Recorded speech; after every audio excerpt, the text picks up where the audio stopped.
All right, we are live, my friends. It is Tuesday, April 15th, 2025. If you live in Georgia, it's not tax day.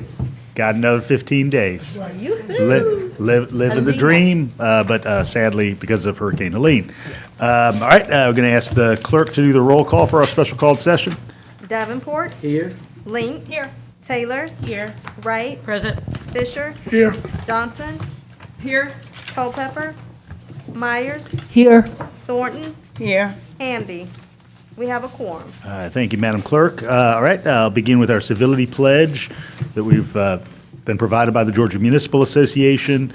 This indicates that the way we govern ourselves is often as important as the positions we take, that our collective decisions will be better when differing views have had the opportunity to be fully vetted and considered, that all people have the right to be treated with respect, courtesy, and openness. We value all input and that we commit to conduct ourselves at all times with civility and courtesy to each other. All right, our purpose here at this special called session is to consider the First Amendment to the Employment Agreement with Acting Manager Brad Griffin and consider any other item in proper order. Brad has generously expressed willingness to continue with us until June 4th, which, if you're looking at your calendar, would be the day after which we consummate a budget for this fine organization and the people therein. And so you have in front of you this First Amendment. I do need to ask for any public input on this. So would any member of the public like to provide input? Opportunities for input are a 3-minute opportunity. You see a light in front of the clerk. It would turn green when you begin speaking, yellow when you have 30 seconds remaining, and red when your 3 minutes has concluded. So I'll offer that opportunity to the public at this point. Any public input? Brad, I'm shocked. Shocked there's not a line of folks with all kinds of tales to tell. But here we are. I do need at the beginning motion for suspension of rules, given that this is the first reading of this item. Second. All right, I've got a motion from Commissioner Thornton and a second from Commissioner Taylor for suspension of rules. All in favor, please say aye. Aye. Any opposed? All right, hearing none, motion carries. All right, so we have this item in front of us. I would entertain a motion from the body. I so move that Bradley stays until June 4th. I'll second that, Bradley. All right. I'm not sure where we lost that, but There's yes. a motion from Commissioner Thornton and a second from Commissioner Wright. Commissioner Thornton, any remarks? No. I have so many remarks, but no. I appreciate it. What you've done in staying through the budget vote. I really appreciate it. Any others? We do too. All right. All in favor, please say aye. Aye. Any opposed? All right, hearing none, motion carries. It's unanimous. All right, Brad, really happy to have you here. Do want to note for the formality that in accordance with Section 4-101 of the Charter, I've recommended extending the contract of Bradley A. Griffin to serve as the acting manager of the Unified Government through June 4th, 2025. And I've requested that you approve the recommendation and authorize me to execute the First Amendment to the employment agreement with him in substantially the same form as was attached to the agenda. And I do, just before we adjourn the special called session, want to enter into the record some great residents who have agreed either to continue on or to serve on the tax allocation district committees. And so I'll read those names so the clerk has them for the record. For the mall area, new members are Jessica Nicholson, John Gurley, and Kate Felt May. For the West Broad Hawthorne area, a new member is Heidi Davison. For the Newton Bridge area, Pete Dugas is being reappointed for an additional term.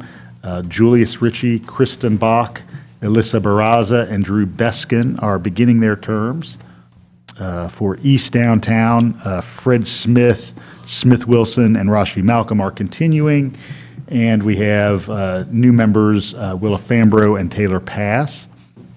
On North Avenue, we have new member Karina Gallagher. And on Lexington Road, we have Shane Deacle, who's going to continue a new term, and Jenna Haig, who's going to begin a term. So I just want to enter those into the record. Did we get an email? No, but I will send that to you. I will send that to you. Yeah, And I anticipate there will be some more next month because a couple of people are still considering that option. And I wish you would kind of let me know yeah, before you, can we just talk about my North Avenue TAD before you make those assignments? It's our please? collective North Avenue TAD, and I'd be glad to talk to you.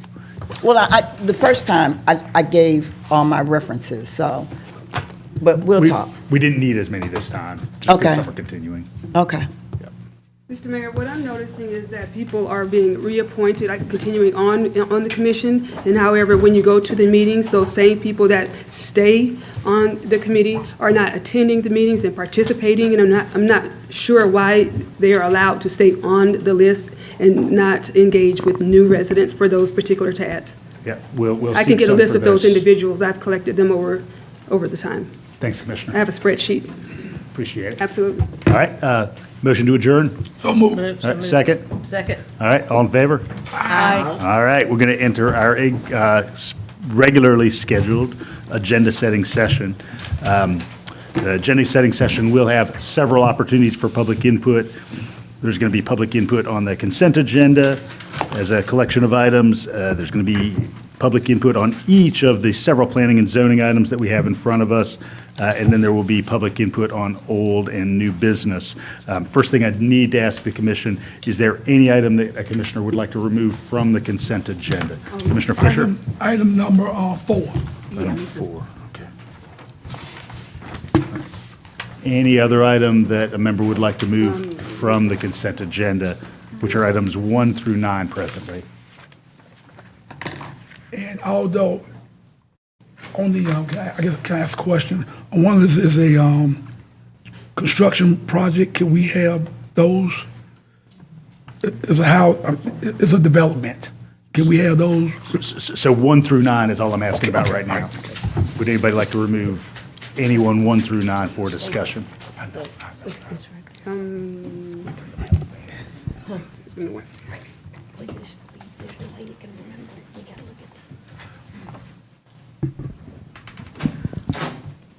Can we, number 8, please? Okay, great. All right, so to members of the public, if anybody would like to comment on 1 through 9, accepting 4 and 8, now is that time. Any member of the public like to provide remarks about 1 through 9, accepting 4 and 8? All right. Seeing none, we'll go ahead and move to discussion of our planning and zoning items. I'm going to relocate so the screen can be lowered.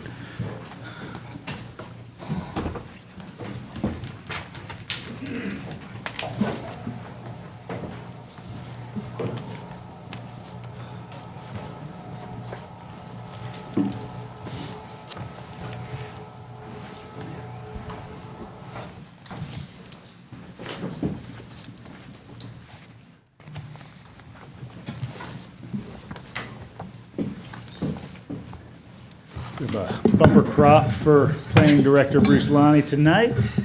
Lots of Appreciate good- you being here. The good sun is business. still shining. We hope it is when you head off into the evening. All right. Come on now.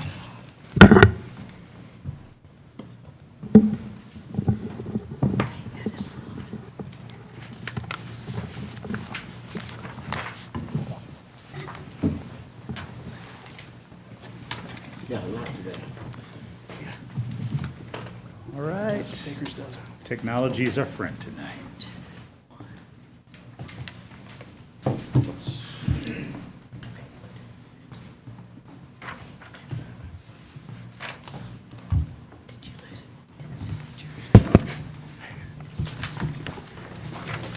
There we go. All right.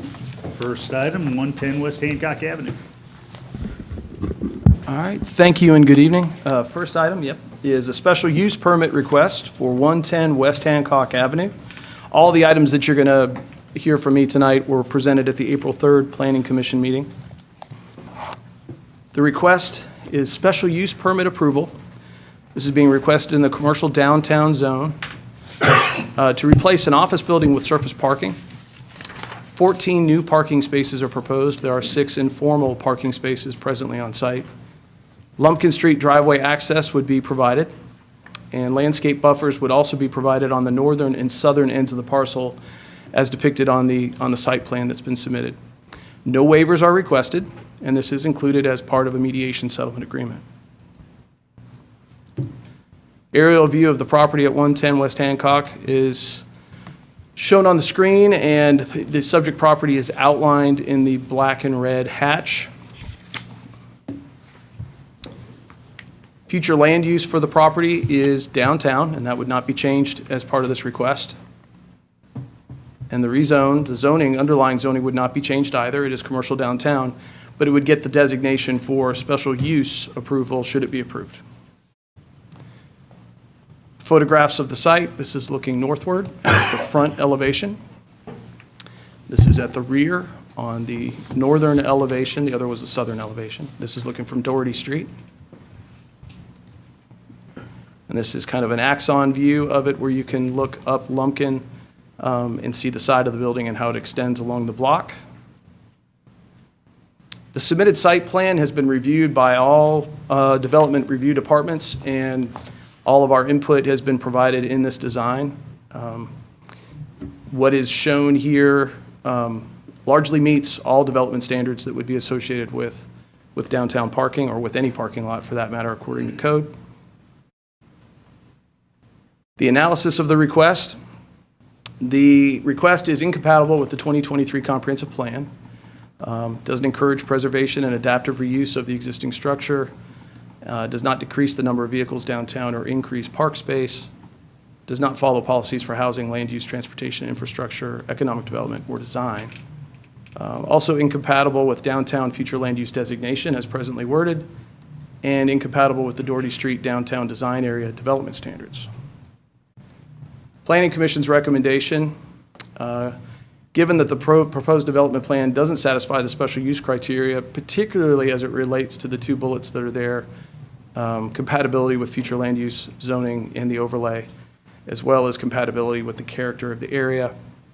They are recommending denial, and this item was held to allow the applicant some time to provide some additional information regarding parking needs, and no information was provided by the applicant supporting the need for additional parking. So the recommendation from the Planning Commission is for denial. That concludes staff report. Thanks, Bruce. Any member of the public here to speak to this item?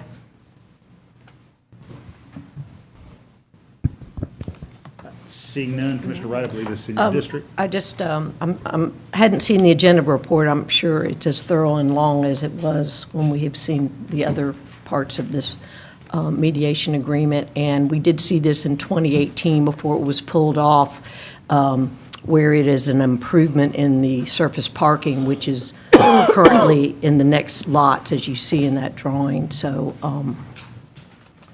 just wanted to note that as we're seeing it again from 2018. Commissioner Link?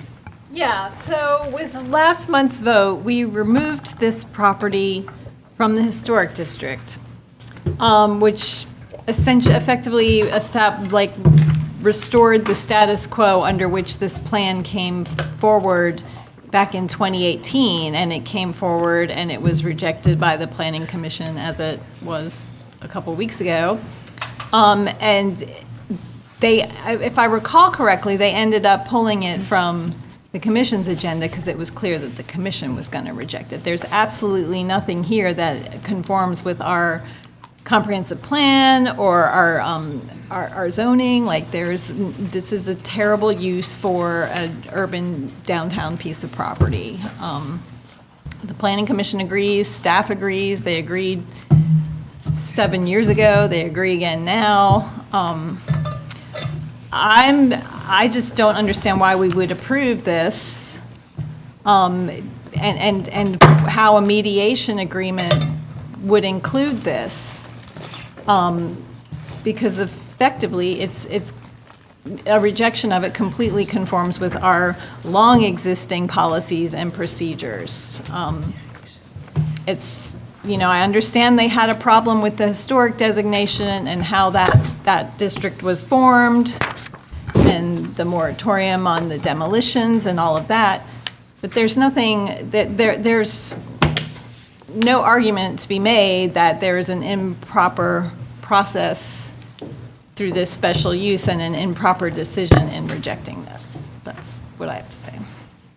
Any others? Commissioner Myers? Yeah, I just wanted to ask Bruce, perhaps if he could elaborate on one of the statements in the report, and that's under the Planning Commission recommendation. And I'm not sure if either you or the attorney can address this, but I know I've had people ask me.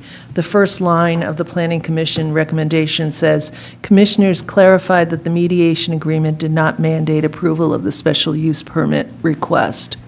I have had questions about that. Can anyone respond in any way to that I think- statement that's included in here? I could start, and Okay. That question was raised by the Planning Commission during the deliberation at the Planning Commission meeting. It was posed to Attorney's Office staff, and that was the response, was that for the Planning Commission's action, are they compelled to approve? And the answer was no. You go through your evaluation and you make your recommendation based on the practices that you would follow. So I think it was geared towards answering the question about the Planning Commission's hearing of the request, if that helps. Okay. Versus a final legislative act, which is a different act by a Correct. different body. That's held to right. different standards. Thank you. All right, I'm going to move on. Atlanta Highway.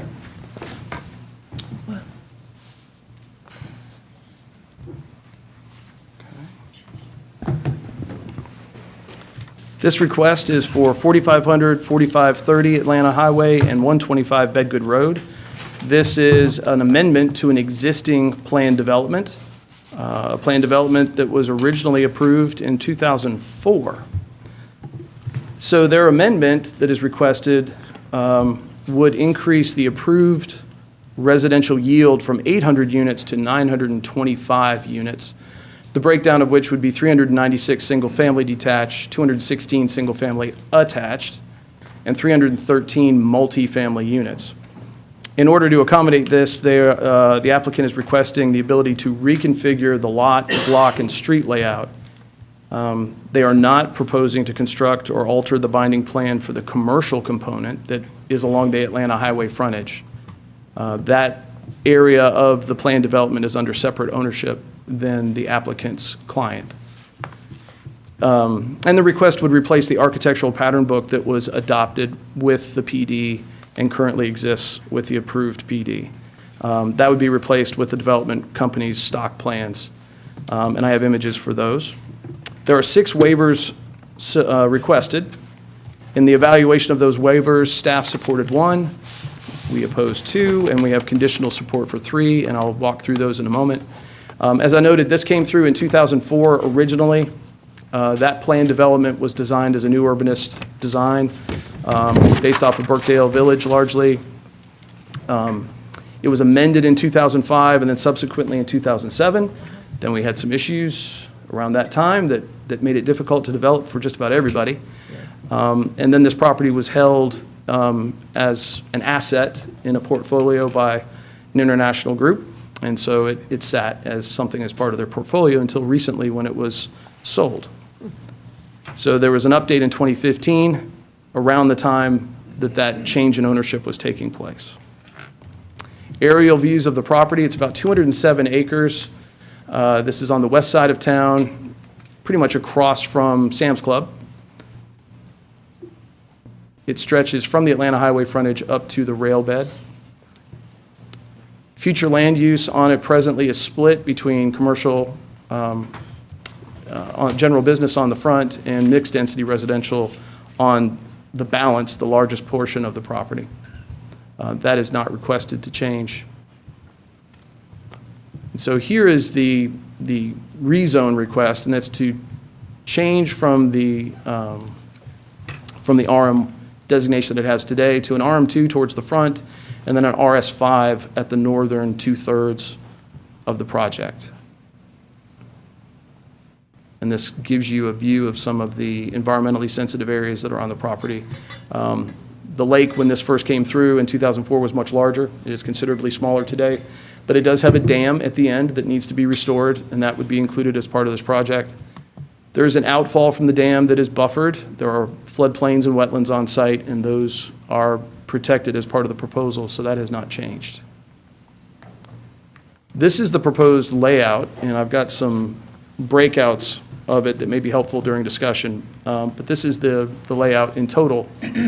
There are essentially 3 pods to this. Pod A, let's see if I can throw, no, you can't see my cursor. If you're coming up from Atlanta Highway at the bottom of the screen and you come to the first roundabout, the area to the right of that roundabout is Pod A, and it's multifamily. The area to the left of the roundabout is Pod B. It's also multifamily, but in kind of a townhouse format. And then the area north of that that is less dense is Pod C, and it is the single-family detached development type. Here are some of those breakouts that we can use if you're interested. And then some images of the architecture that's proposed. Everything that I'm going to show you is the full extent of the architectural types that the applicant has shown that would become binding. So the single-family detached units would look like these 2 elevations or these 2. The single-family attached would look like one of these 2 that is shown. There's also, when you arrange those, they are in kind of a block in that form. And then the multifamily would look like this. There are duplexes included, and this was the elevation that we received for the duplex form. So the analysis of the submittal is that the existing and the previous plan developments had a variety of housing types and forms that were integrated with other uses and open spaces a little more comprehensively rather than the pod format. And this proposal changes that and removes those features and those qualities. So this represents a departure from the original new urbanist design as previously approved and currently on the ground, on the books. There is reduced housing variety and distribution, no civic spaces, very limited central green spaces. The neighborhood commercial node is not part of this request because, again, as I noted, it is not part of the ownership of the client that the applicant's working for. Alleys have been substituted for many of the streets that we would normally see, and we certainly see with the current PD. By substituting alleys, there is less paving, which is arguable as an advantage, but it also relieves the need for sidewalk and street trees. And then the architecture is notably different and a departure from the pattern book that was previously approved. So essentially, this is density without the other design principles that are associated with the current PD. There were 6 waivers requested. I'll run through these really quickly. Waiver number 1 was to change how we would calculate density. Staff supports that waiver, and we have a condition that they would just need to provide the density data for the RS portion rather than just the RM, which is a housekeeping issue. Waiver number 2 is asking for street orientation requirements to be waived so that units can face the common greens that are shown, and this is mostly in Pod B. On its face, that's not an unreasonable request. We have wanted that to occur on infill developments that try to do this, where the housing would face onto a green rather than onto a street, and maybe the units would be alley loaded. Those have tended to be in infill situations or cottage courtyard situations, smaller scale, not on 207 acres, where you have the opportunity and the ability to kind of flex and do things. So staff did not support that waiver. There was a request to waive the block maximum in the 500-foot block length. We found that to be reasonable for Pod C, but not for Pods A and B, just given the development type that they are.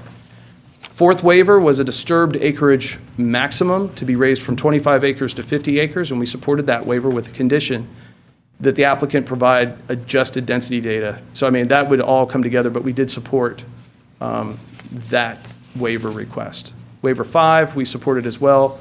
I'm sorry, this has been cut and pasted. We did not support number 5. And 6 is also cut and pasted, I apologize. Those requests were, let me get that out of the report so I get it on the record properly. The 5th one was a requirement that all roads serving 4 or more units would be dedicated to the public, and staff did not support that. What we have found with other projects where we end up with a large number of private streets is you end up with a long-term maintenance issue. Better to have them dedicated and meet those standards. And then waiver number 6 is a waiver for the on-street parking percentage. And staff did support this waiver request for Pod C, but not for Pod B. It was a reduction from 108 on-street spaces required to 44 in Pod B, and that was a fairly sizable reduction. And from a livability standpoint, that on-street parking is very helpful for residents, especially at the density that's being proposed.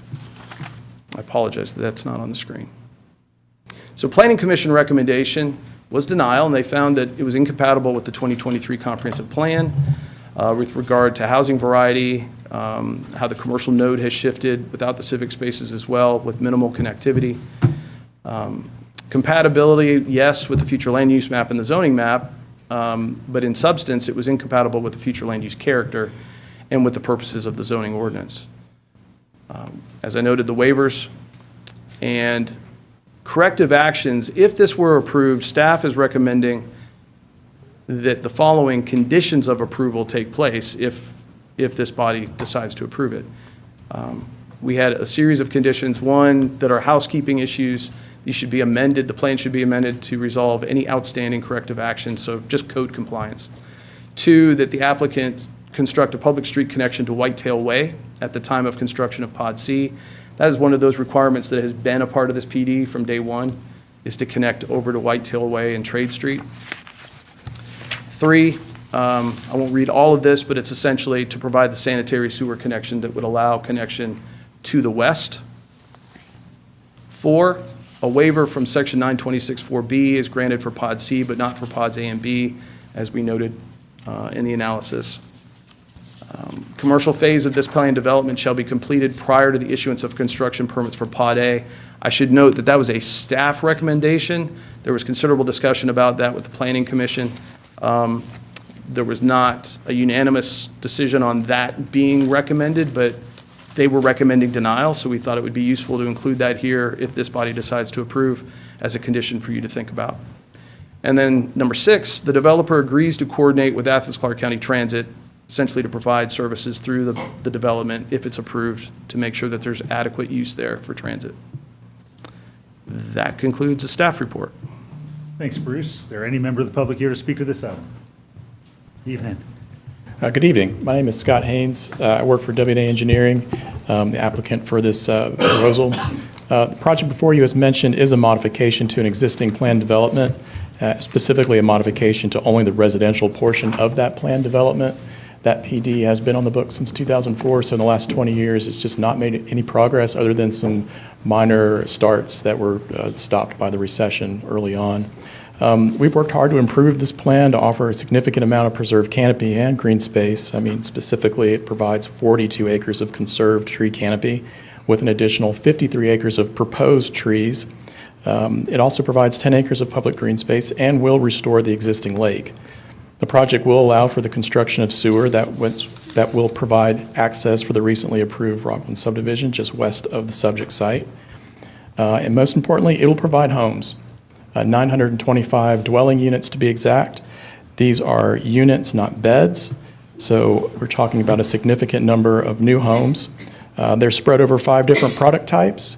2 of those are multifamily for rent. Those are apartments and the casitas, which sort of resemble duplexes and cottages. And then also the 3 single-family for-sale products, one of those being an attached, we see in townhomes, which is in Pod B, and the 2 others being single-family detached. Of those, in the upper left-hand corner, you'll notice kind of a pod off to itself. Those are a cottage-style, smaller, single-family detached product that would start in the 250s. So those are single-family new homes, $250,000 starting price. It's important to note that the developer has the ability to put homes in the ground in a timely fashion. That said, this would be developed in phases per market demand, so those phases would only be cleared as the market demanded they be developed. The site would be walkable and provide opportunities for public transit to extend a future route to it. In looking at the conditions that staff has just gone through, we support all of the conditions that they have recommended.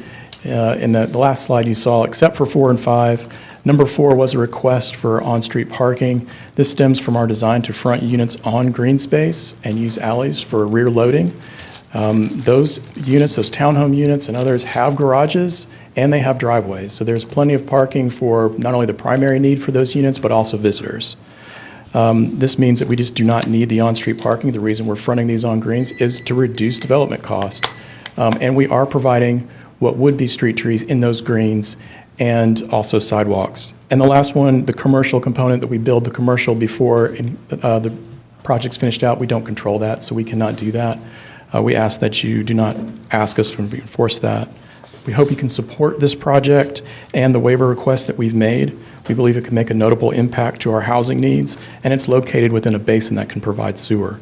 If you have any questions, I'd be happy to answer. Thank you all for your consideration. Thank you, Mr. Haynes. Is there anyone else here to speak to this proposal? All right, seeing none, Commissioner Johnson, this is in your district.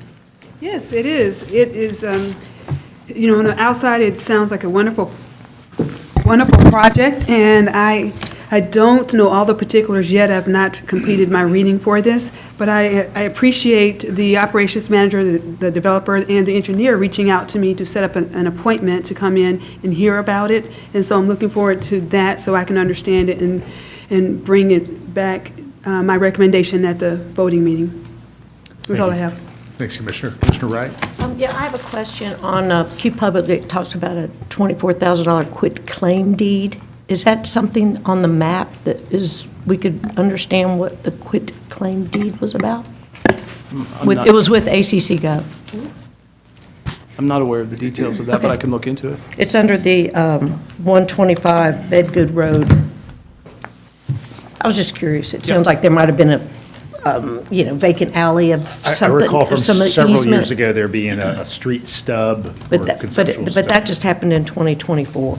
So anyway, if you'll just send a follow-up email, I'll Okay. close up my curiosity. Okay, very Thanks. good. Commissioner Fisher and Commissioner Link.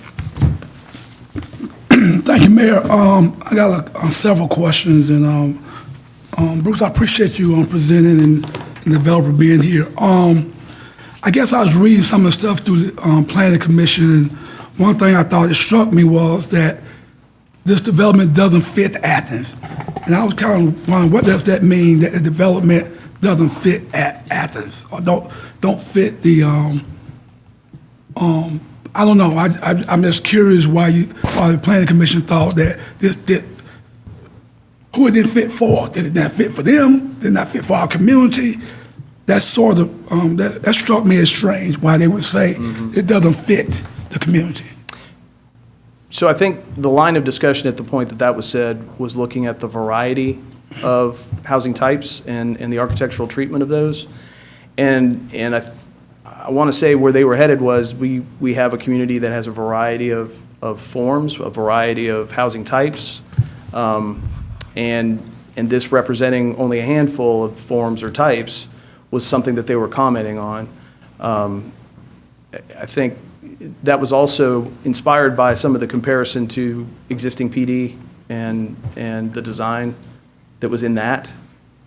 So this is reducing that variety. And so I think, I'm paraphrasing, I think where they're going was that the community as a whole has more variety. And so when you have a large tract like this, to try to include that amount of variety in the development would be attractive and what they would expect. Okay. The original binding plan, you didn't show that, didn't share it with us. If we had to guess, what would be the cost of housing if we went with the original binding plan? Because again, we always talk about affordability, and we had people come to this podium and talk about affordability. And again, and you want quality too. You want the houses to be built well, but I'm just curious, what would the original binding plan look like, and what that cost would have been if we went with the original? I can't speak to the cost. Okay.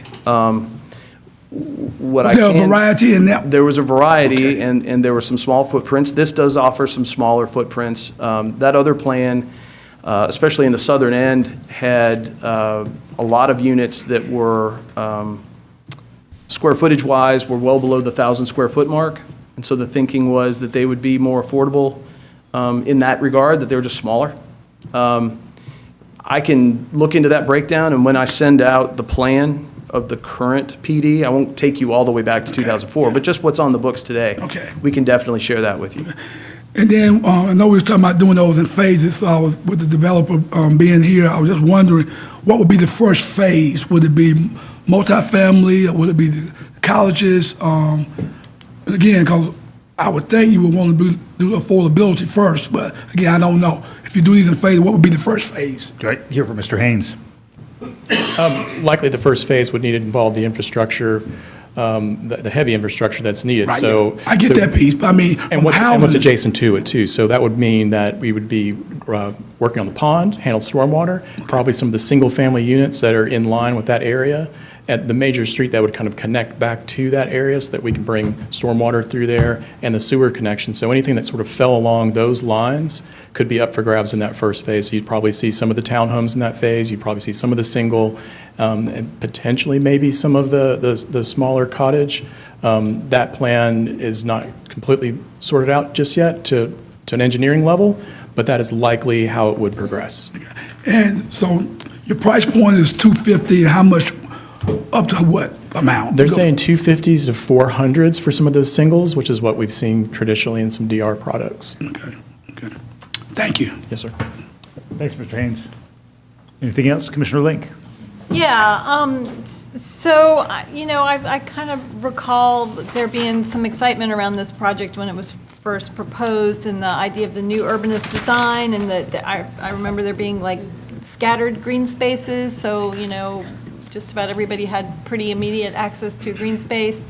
Our planning commission is pretty liberal when it comes to, adding housing density to our community, and the fact that they rejected this outright, and staff rejected it outright, gives me pause.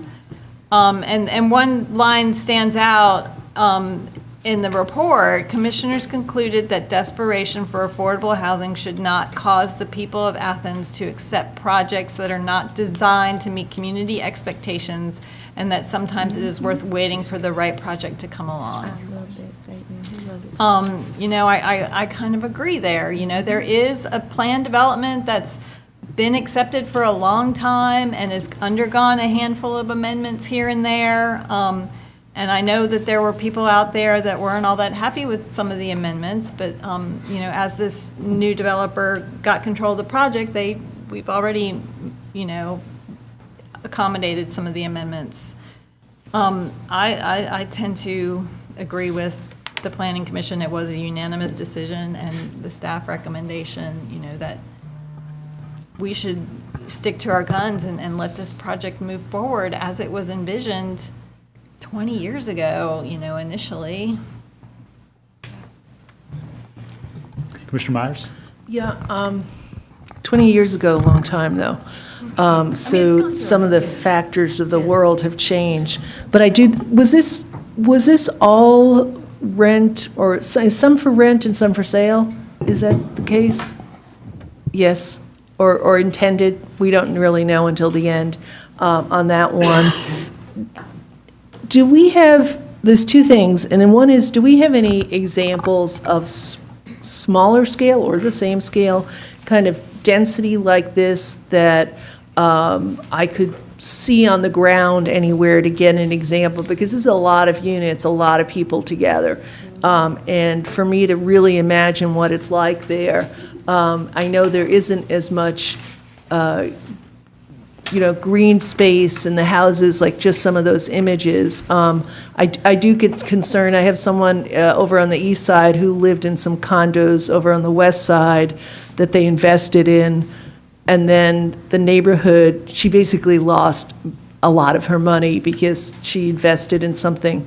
And I want to make sure that if people are investing in it, that it's a place that people's investment is going to hold out, pan out. So I'm like looking at some of the amenities that are in there. Could you help me understand those alleys more? Because like where they are, because I listened to this during the planning session, but I wasn't I couldn't zoom in there. Yeah. Where are those alleys? Is it- Sure. Or maybe where the real roads, I mean, you know, the non-alley roads are. And I wish I had a pointer, and I apologize. Each of the pods has alleys, so I will say that. Pod B, I think they're the most pronounced, because as a percentage, there's more of them. So Pod B is as you come in the entry drive to the roundabout, go to the left. That's Pod B. All of the units in the middle there are served on alleys, so the very thin white lines are not public streets, those are alleys. So the public streets are on the outer edge of that pod. Oh, so those are all there. And so what does that mean? What's the difference between, like, for me living there, what's the difference between an alley and the real road? Sure. So the units on the outer edge would front on a public road, but the ones in the middle, they would have a garage facing the alley, and so that's where you would enter your garage and park, and then you would have a front yard onto a green space, and there are 1, 2, 3 of those green spaces shown as you kind of step up to the north. So that was the design intent behind it, is to have a front yard for those units Would onto a those green green space. spaces be connected, or they're like, that's what I'm not, it's not clear. They- Would they they- be, would they there are be any way not. to, how would you, could you walk through those green spaces? Or you could just get to the green No, space? everybody who lives, it would be open to everyone. But Okay. it's really Common green space. intended, they are common, but it's intended for those units that front on them. And there would be sidewalks on either side, and those would connect out to sidewalks in the public roads that are on the east and the west. And then, so I'd have that in the front of my house, and in the back, there'd be a place to, There's an an alley. alley that you could drive in. That's But right. It would be face to face there. Correct, so you On just those- have the alley width between the garage faces. So that's Pod B. Pod A has them as well, especially on the northern edge of Pod A. Same idea. So you have green spaces that are running north-south, whereas in Pod B, they were east-west. And those the thin white lines are the alleys. And then in Pod C, where you have the single family, there are alleys that kind of run through the middle of the blocks. If you can kind of relax your eye and see that, especially on the southern end, there's alley provision through there. Are those alleys green space, or are they, No, those are not green space, so they'd be like drive space to They're- get to a garage? that's correct. Thank you. Patrick? Yes, this is a very interesting project, and I look forward to hearing from Commissioner Johnson's meeting with the developer. So, there's a lot of homes, and I'm concerned about the schools, how the school's gonna, even though this is gonna be built in phases, how the school's going to incorporate these new residences. Bruce, this may be the wrong question to ask you, but can you explain how the fire department, how they determine that approval of this project without comment? Because if you live in the upper end, upper left, the cottages, and your only entrance is off Atlanta Highway, that's a long drive with people potentially, with parties, hanging out, family get-togethers. That fire truck or the emergency getting back to that corner. Do you know the metrics as to how the fire department determines, safety? Sure, well, I can speak to the design and how the fire department, I think, was able to recommend approval, or at least not have comment. The interconnection that they would need, the 2 points of connection are provided. We don't have any widths that their equipment can't use. So even in the alleys instance, they are wide enough to accommodate the fire and emergency equipment. And then that northern reach is really not dissimilar from other developments that we have in town. The key is we don't have any cul-de-sacs, any dead ends of any considerable length. So they are able to access those and do the staging that they need for rescue and recovery and putting out a fire. And the water service there is adequate. So the only neighborhood I can think of that has that similar density, like Cedar Creek, Forest Heights, but you got Whit Davis Road and Gaines School Road entrance. This project only has Atlanta Highway. It's supposed to And- connect at Whitetail. Where's Whitetail? So coming up the main, there's that one cul-de-sac on the far right, the southernmost, mine- that's the interconnection. The future interconnection, correct? Because like Correct. on this, the PDF that we have, it's not, when this is developed, it's still gonna be that cul-de-sac. There is also a second interconnection to the left.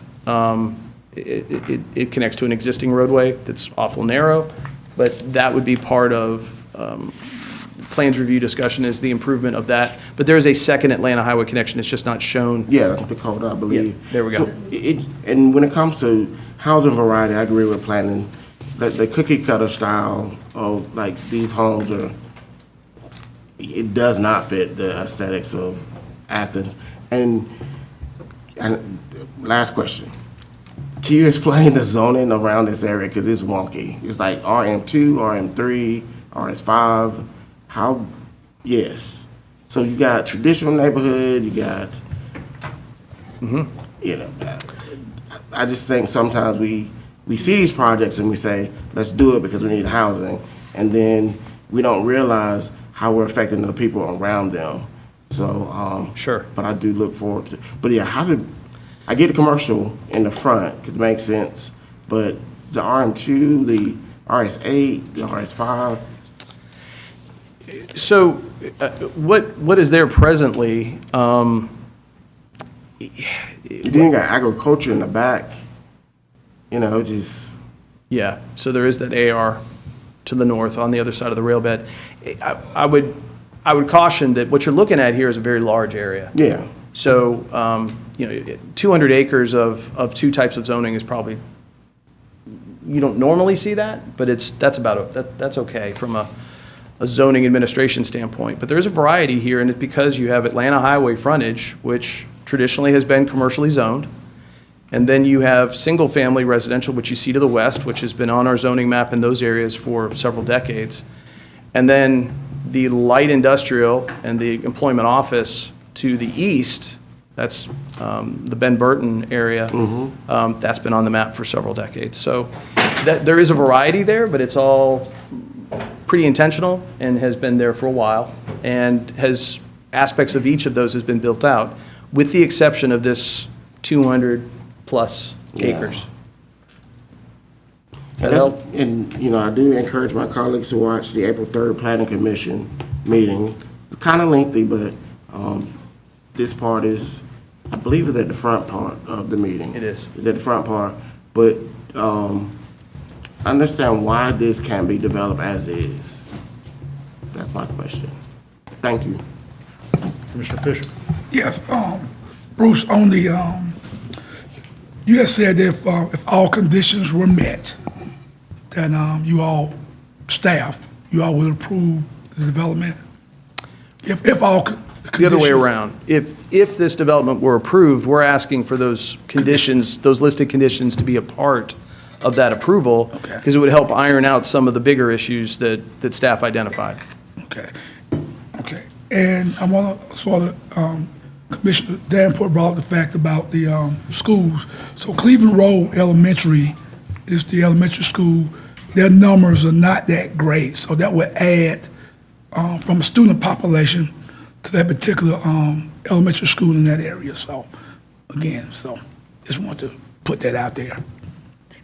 But again, I think, you know, in all due respect to my colleague, Commissioner John, it's her district, and, you know, she will eventually chime in and help us decide what direction we need to go, so.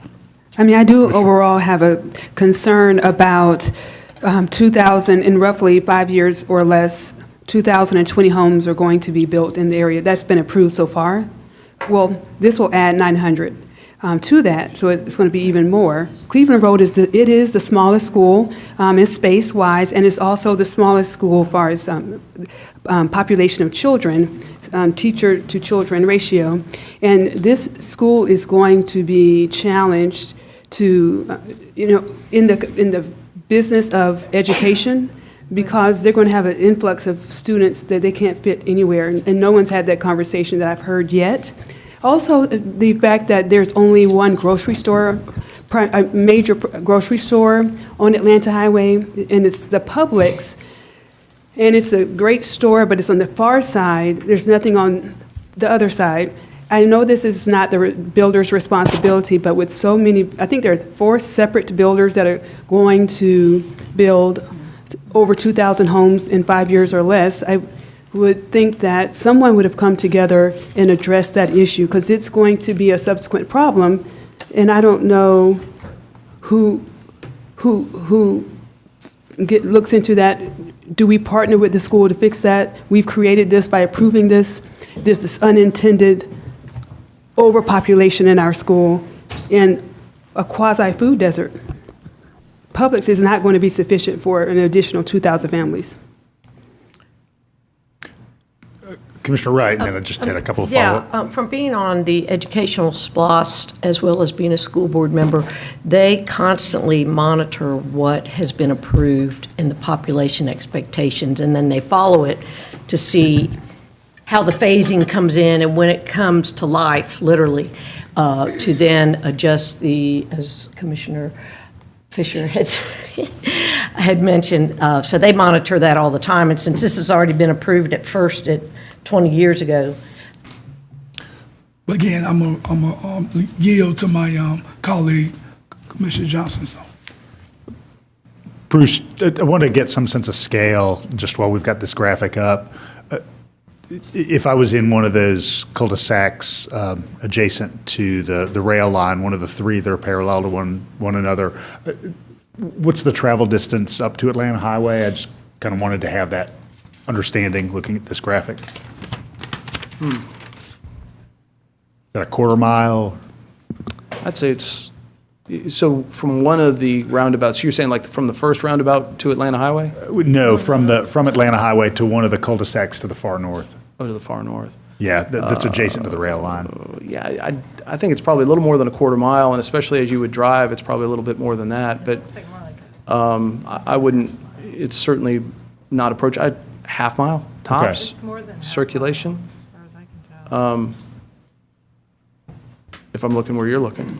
Okay, yeah, it's just somewhere in the half-mile ballpark. I can Yeah. get on Q Public and do some playing around and find the distance, but just kind of wanted to have a sense of that. And certainly, to Commissioner Johnson's kind of observations about amenities, one of the ways that the development industry works is, as they say, they look for heads in beds. So just as residences emerge, then you get the commercial development to follow, whether that's restaurants or grocery stores. I mean, that's how site selectors operate. They look at a 1 mile, a 2 mile, and a 5 mile radius and determine, oh, hey, we are ready for grocer XYZ somewhere in this corridor, and then they would purchase property.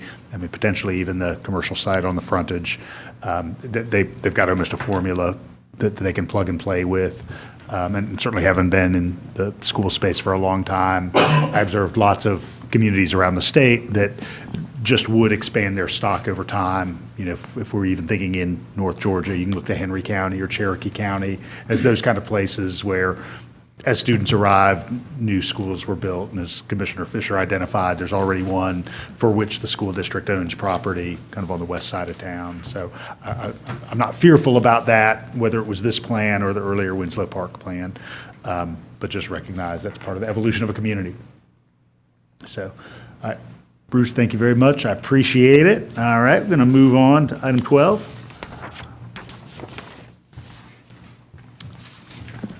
All right, this item is a rezone request for 1075 Gaines School Road. This is currently 2 parcels, one in its entirety and one is a portion of the Covenant Presbyterian Church parcel that are under a commercial office planned development. The request is to remove the parcel that is to the northwest from the PD. The portion that is owned by the church would remain in the PD, and we can address why that's important. But that planned development designation would remain on that portion that would help also keep the off-site parking and shared access agreement that was part of that PD, so that the church would have the benefit of that agreement still in place. The applicant has indicated that they have an interest in building a commercial retail structure there. This request doesn't come with a binding plan. This is a straight rezone request. And so, but that is their intention, is to do a retail offering there. Looking at the aerial, this is at the corner of, on the north side of the Greencrest intersection with Gaines, right at the Barnett Shoals intersection.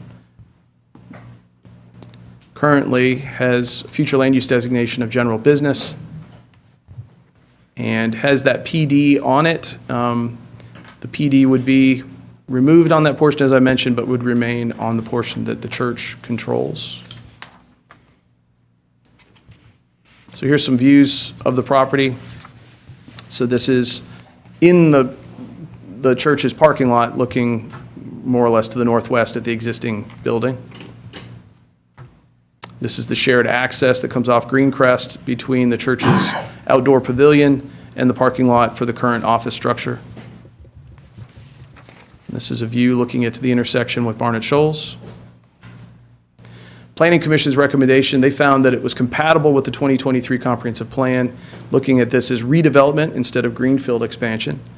It's compatible with the future land use map, it's compatible with the zoning map, in that it provides a redevelopment opportunity and some flexibility, also providing some retail opportunities at an area that we're referencing as a node. And those retail opportunities are presently not allowed in the commercial office zoning.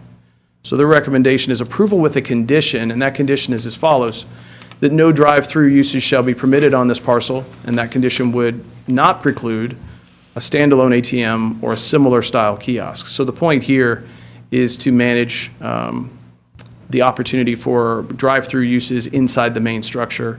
If there was some ancillary sort of accessory that allows for folks to drive up to it, that would not be precluded by this condition as worded. And that concludes the staff report. Any member of the public here to speak to this project?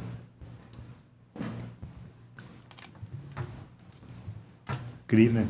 Hey, Alec Leslie, Southeastern Retail Development. I guess the main thing for the rezoning also is retail sales are limited to 2,500 square feet.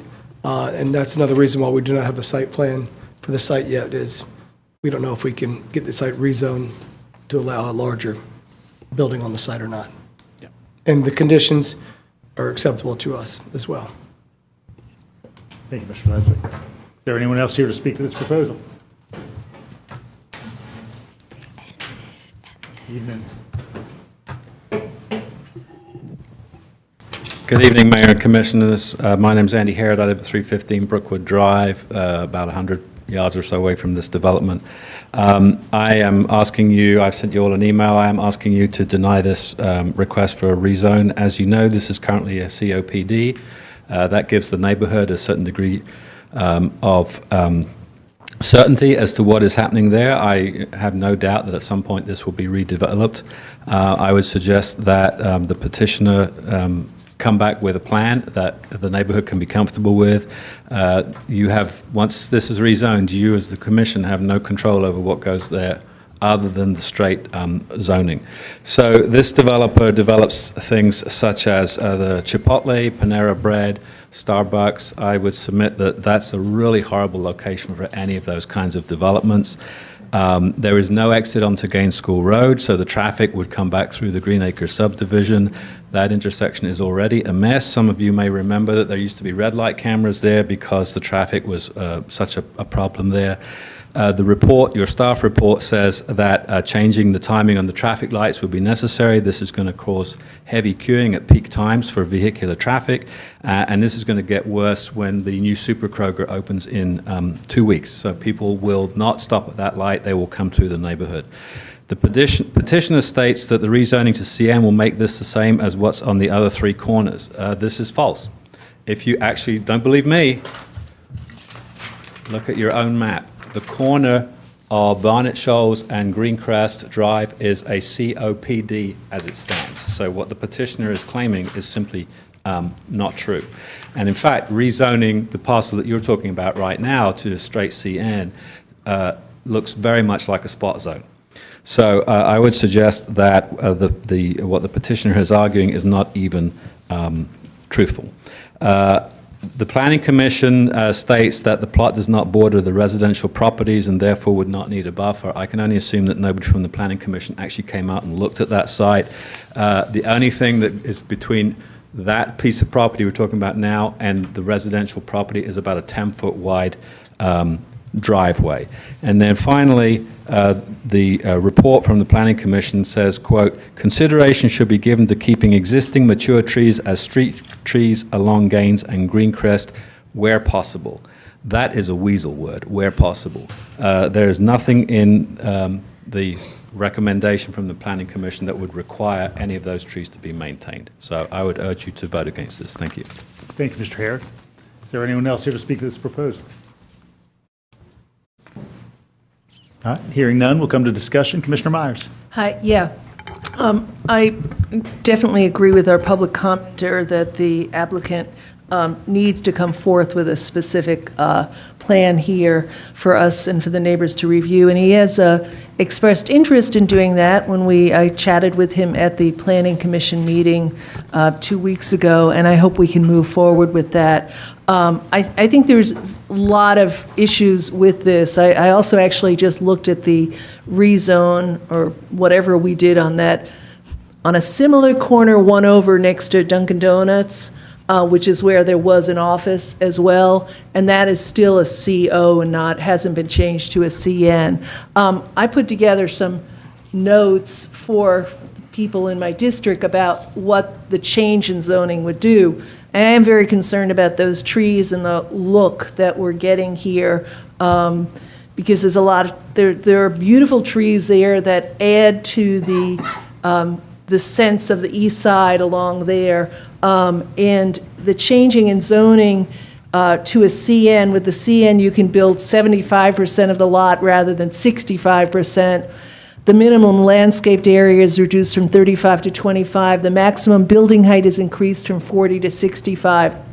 That one entrance in and out there is something that the church uses as well. And I did share some information with the church there. So there is an agreement that the church can use some of the parking spaces, but I am also concerned, I want to know what's going to be in there. That church plays a vital role in that corner. They have a food pantry there. They're filled there on Sundays and so forth. We need to know what's going in there for the church so that their parking is not encroached on as well. And the retail differences are quite different. It permits restaurants and bars, bakeries and bottling plants, convenience stores, a small hotel up to 10,000 square feet, and it includes an increase in the retail space from 2,300 to, what did we just say, 10,000.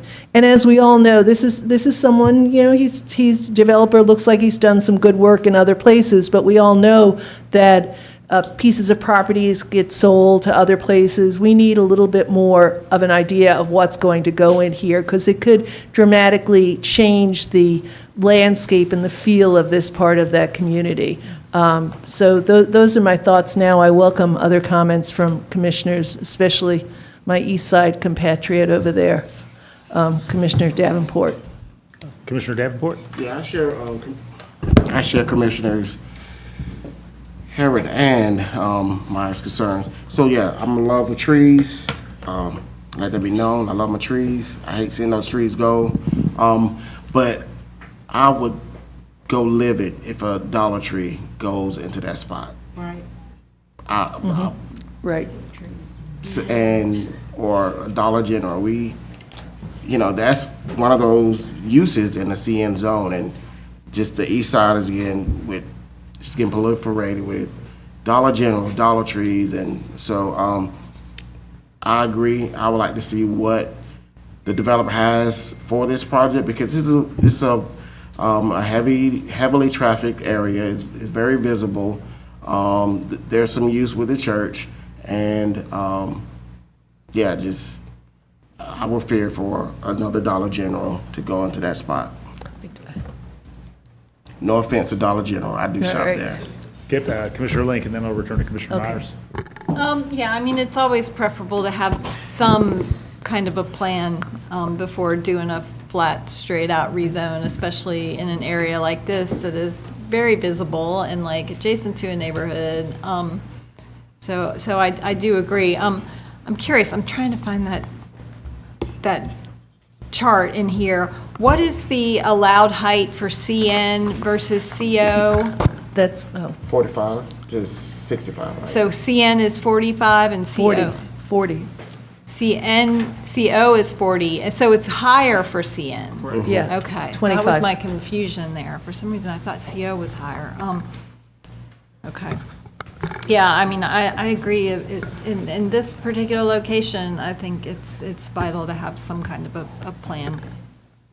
Commissioner Myers? Yeah, I just want to reiterate that this, right, that would be up to a 5-story building. So you kind of need to know what's going on in there. I also want to mention that one road going into this. You can't, because of its proximity to the corner and the intersection, there can't be another way out on this property as it is. If you go in that property, if you go in that driveway right now, it goes to the church. A lot of people come out that way, to go to the light on Greencrest there to make a left turn if they're coming out of the church area. In the food bank, they kind of go through in a circle. But as you go into that driveway, immediately on the right is a wonderful amenity. Seems like a small thing, but it is a covered basketball court that is used by young men and women very often. And that's also something, I want to know what's going there, because that is not going away, that piece of property. It's not being touched. It's not being touched, but you kind of want to know what's, if it's very close, and there's going to be a lot of, could be in a lot of, that's just another reason why I feel I want to know a little bit more about what's going to go into that spot. Anyone else? All right, we'll move on to item 13.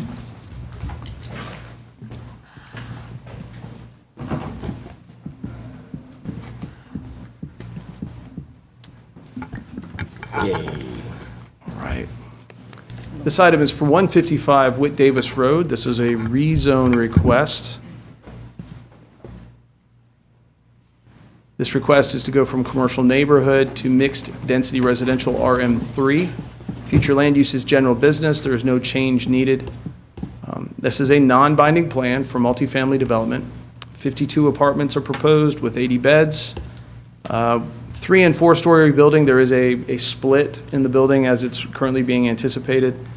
They are contemplating age-restricted affordable housing here, and the developer is seeking affordable housing tax credits for this project.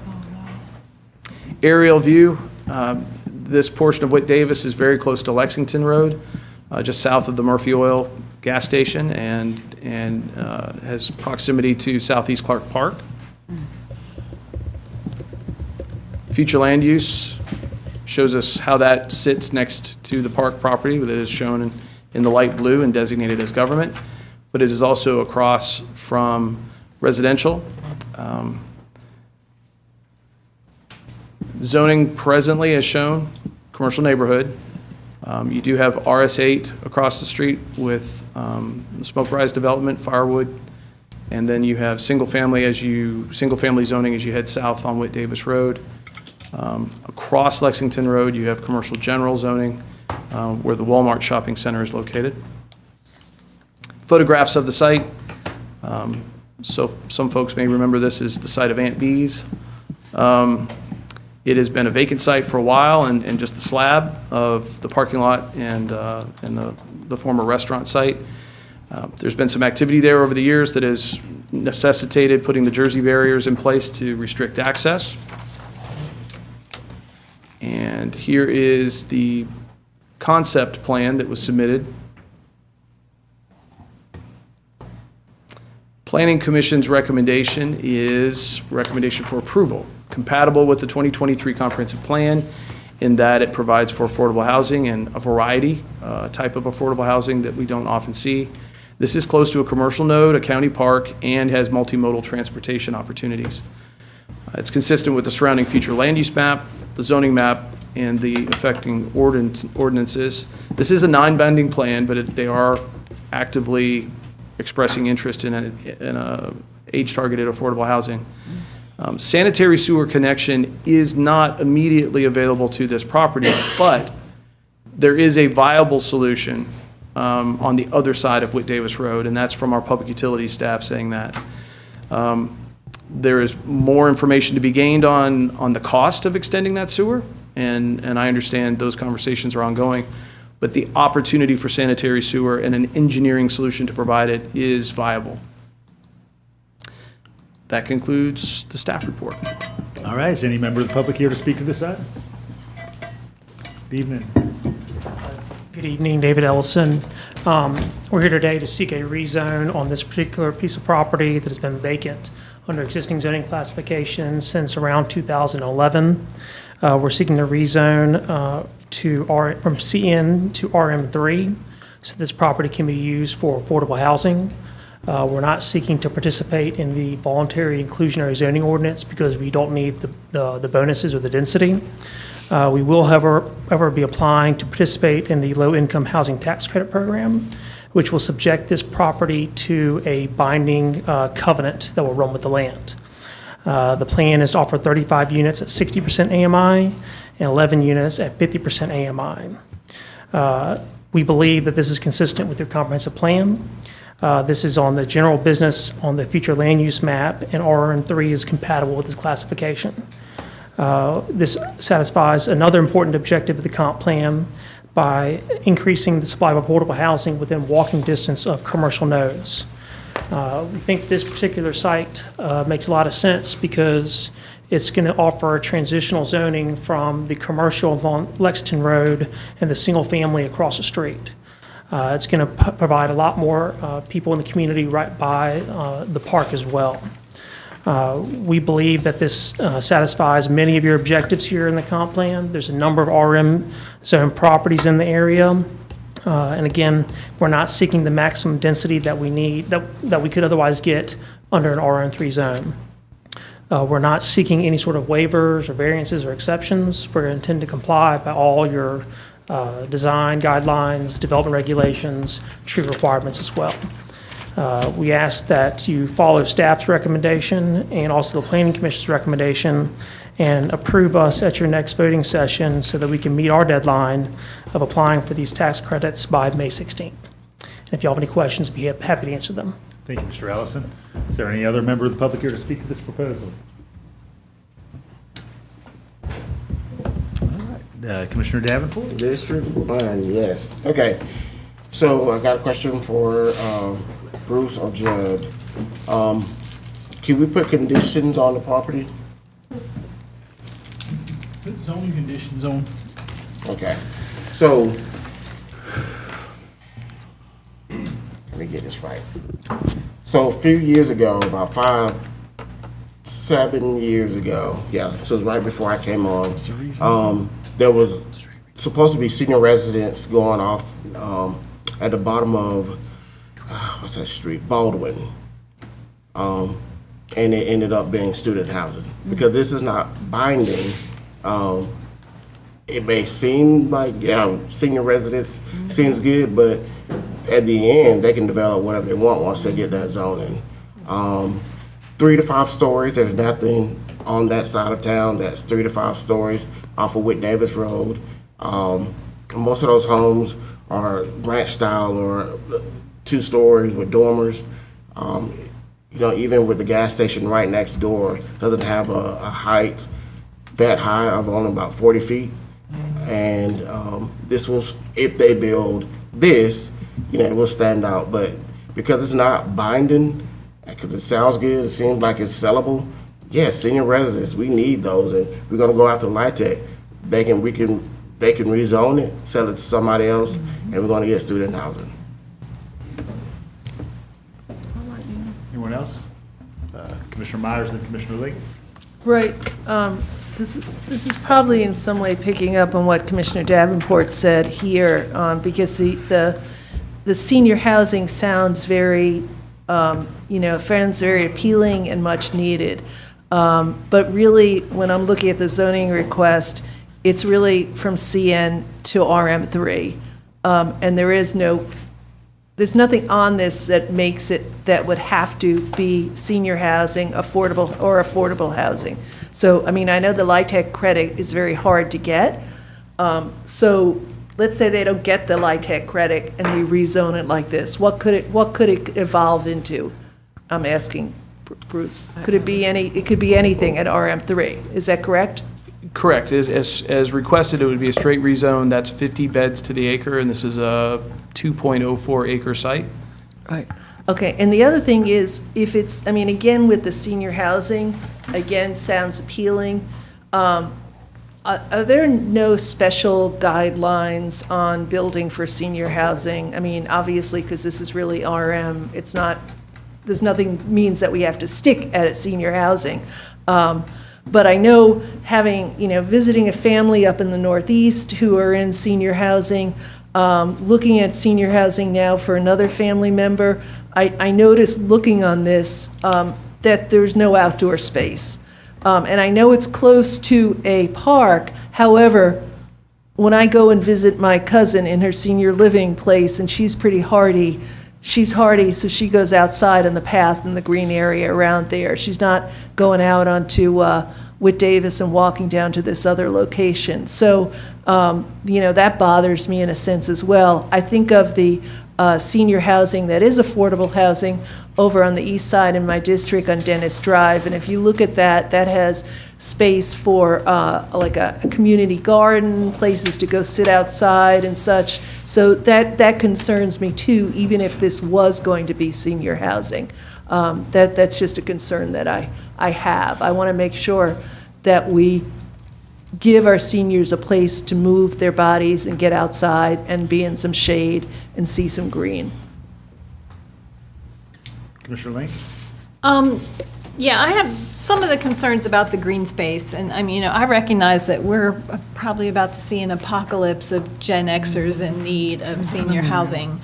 And this seems like a great location, adjacent to the park. I'd like to see some connectivity to the park. I'm not sure if that's in this plan, but the adjacency to the shopping and I don't have a problem with the height here. This is not adjacent to a neighborhood. It's adjacent to commercial and adjacent to the park. I don't have a problem with like a half-scale Denny Towers in that location. But yeah, I would like to see some of the guarantees that this becomes what they're going to say it's going to become. I don't see it being student housing. This is too far out for student housing. The reason that one downtown flipped to student housing is because that's where the students want to live.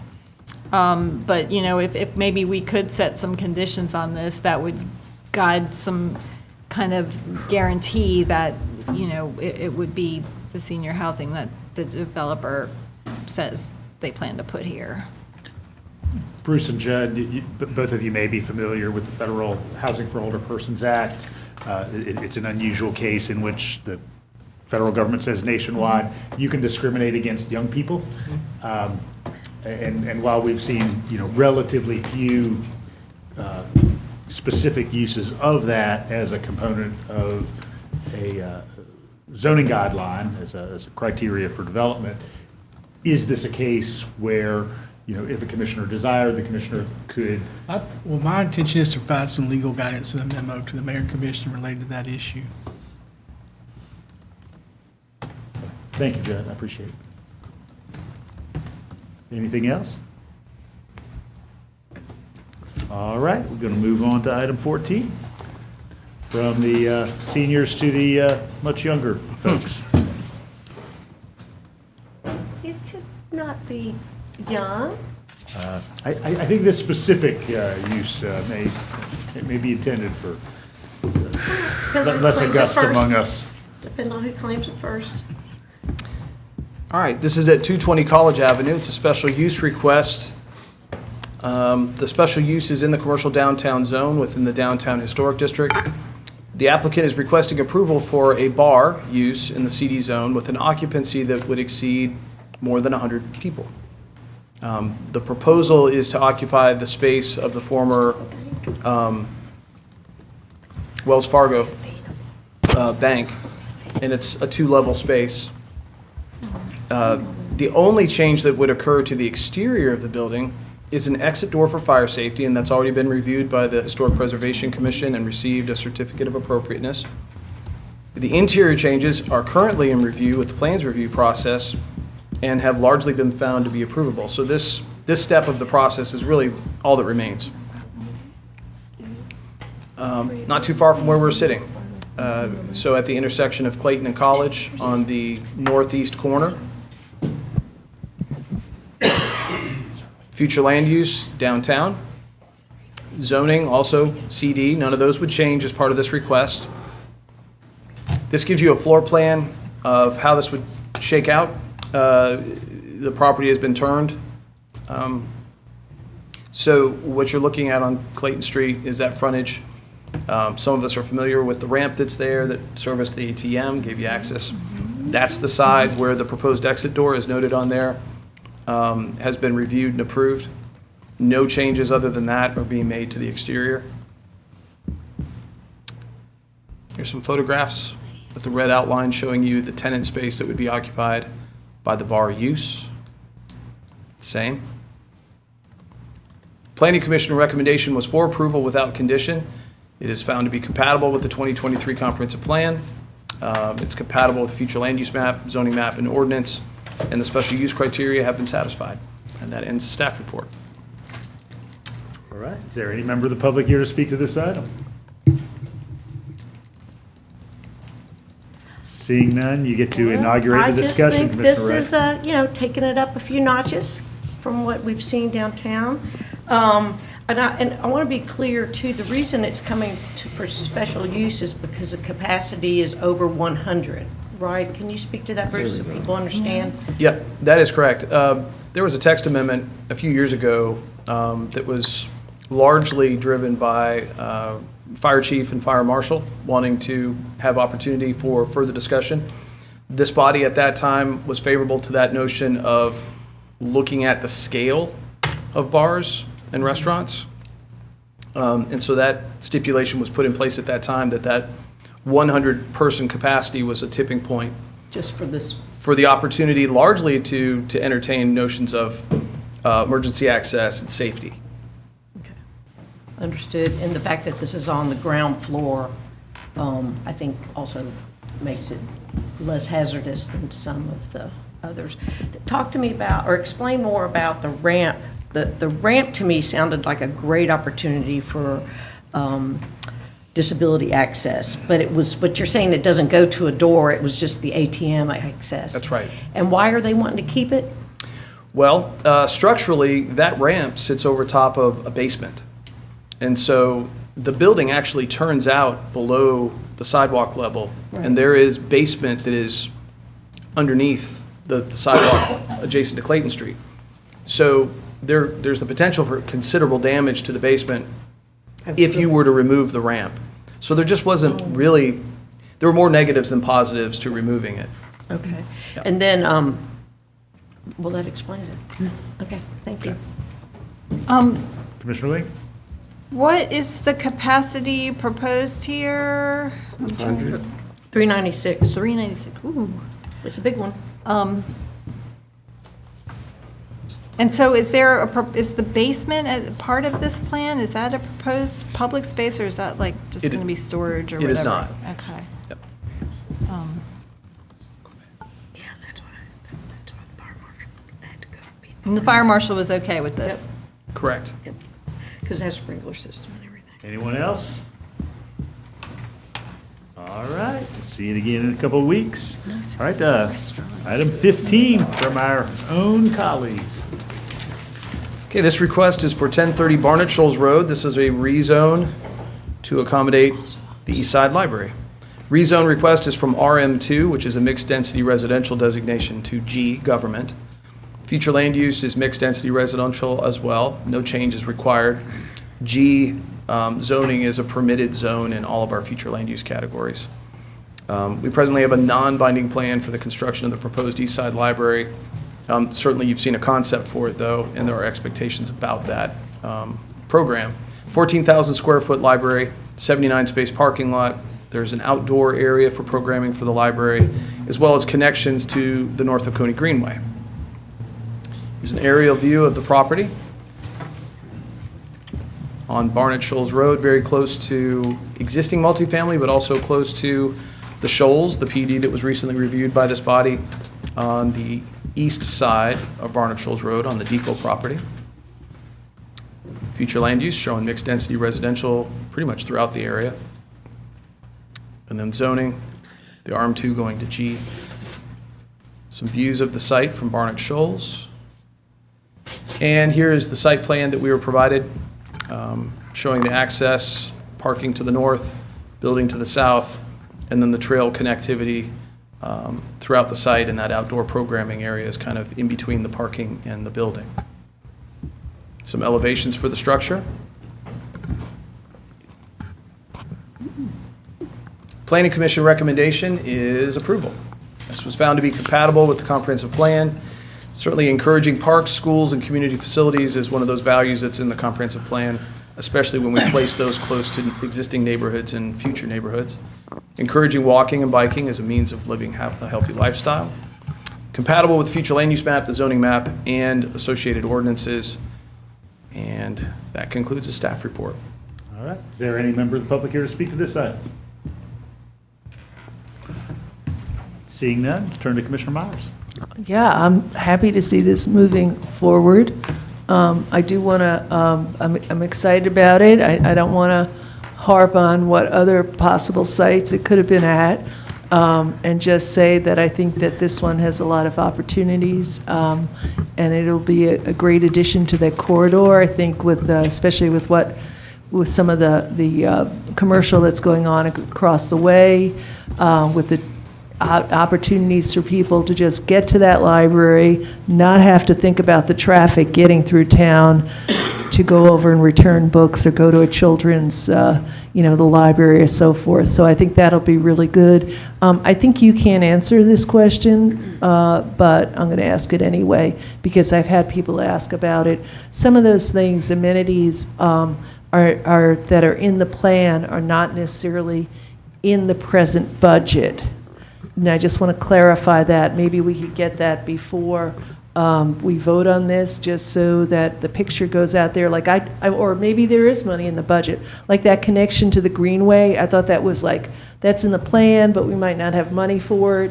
So maybe before our next meeting, if you could just get me what we have in our present budget so that we don't get, put out false expectations about that amphitheater and the Greenway, if that's something that's going to be, adjusted there. But anyway, I'm going to be very happy to see this moving forward and have it approved. Anyone else? Just gotta do a shameless plug. There is a future TSPLOST 2026 project that was presented by Dr. Myers yesterday for safety on that road. So I just encourage my colleagues to support that because that road is very, the speed on the road is 40, but nobody goes 40, and it's on a hill. So her project is asking for some traffic calming measures. That's it. Shameless plug. Thank you. All right. We got a couple of text amendments. We'll start with the first one. Okay. Some housekeeping things that we think procedurally would be super beneficial, and we've been working with the Attorney's Office on pulling these together.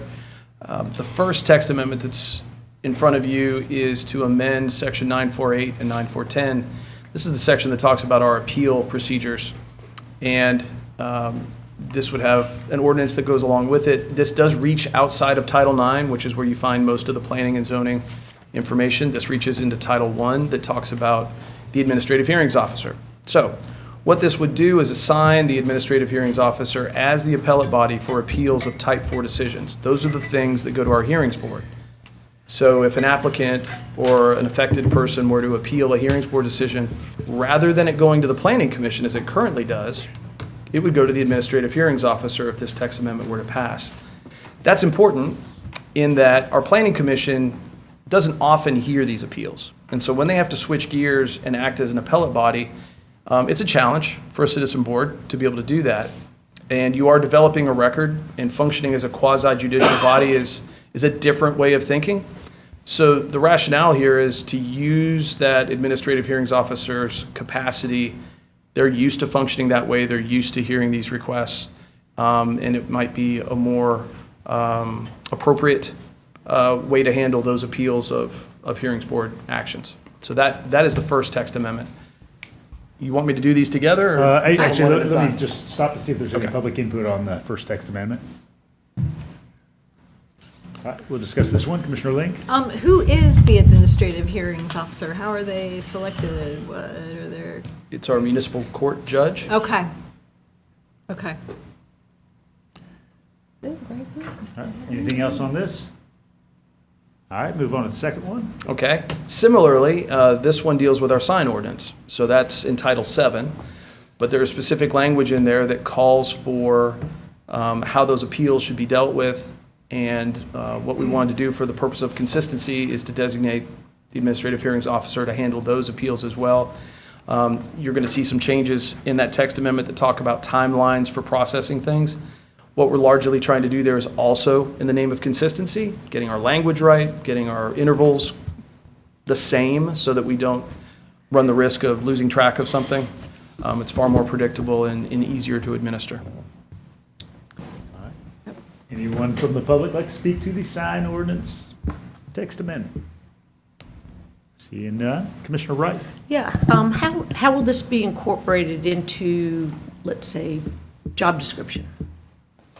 So this is, it has always been the case, the administrative hearing officer is the municipal court judge. So this would just be a new couple of check marks kind of in the laundry list of things that as the administrative hearing officer you might do. So in the job description, it might say something as, or as needed, or, I mean, there's sort of a phrase that So that it this currently would would. say, function as the administrative hearing officer, and this would just be another one of the tasks that the administrative hearing Okay. officer may have to deal with. So the administrative, that, the list of what that is not in the job description, it's sort of, okay, all right, that, And Bruce, it might be helpful, are there some other administrative hearing officer acts that flow out of planning? So this would be sort of new. but not. Appeals. Right, appeals of staff determinations. Staff level appeals. That was just a couple months ago, actually.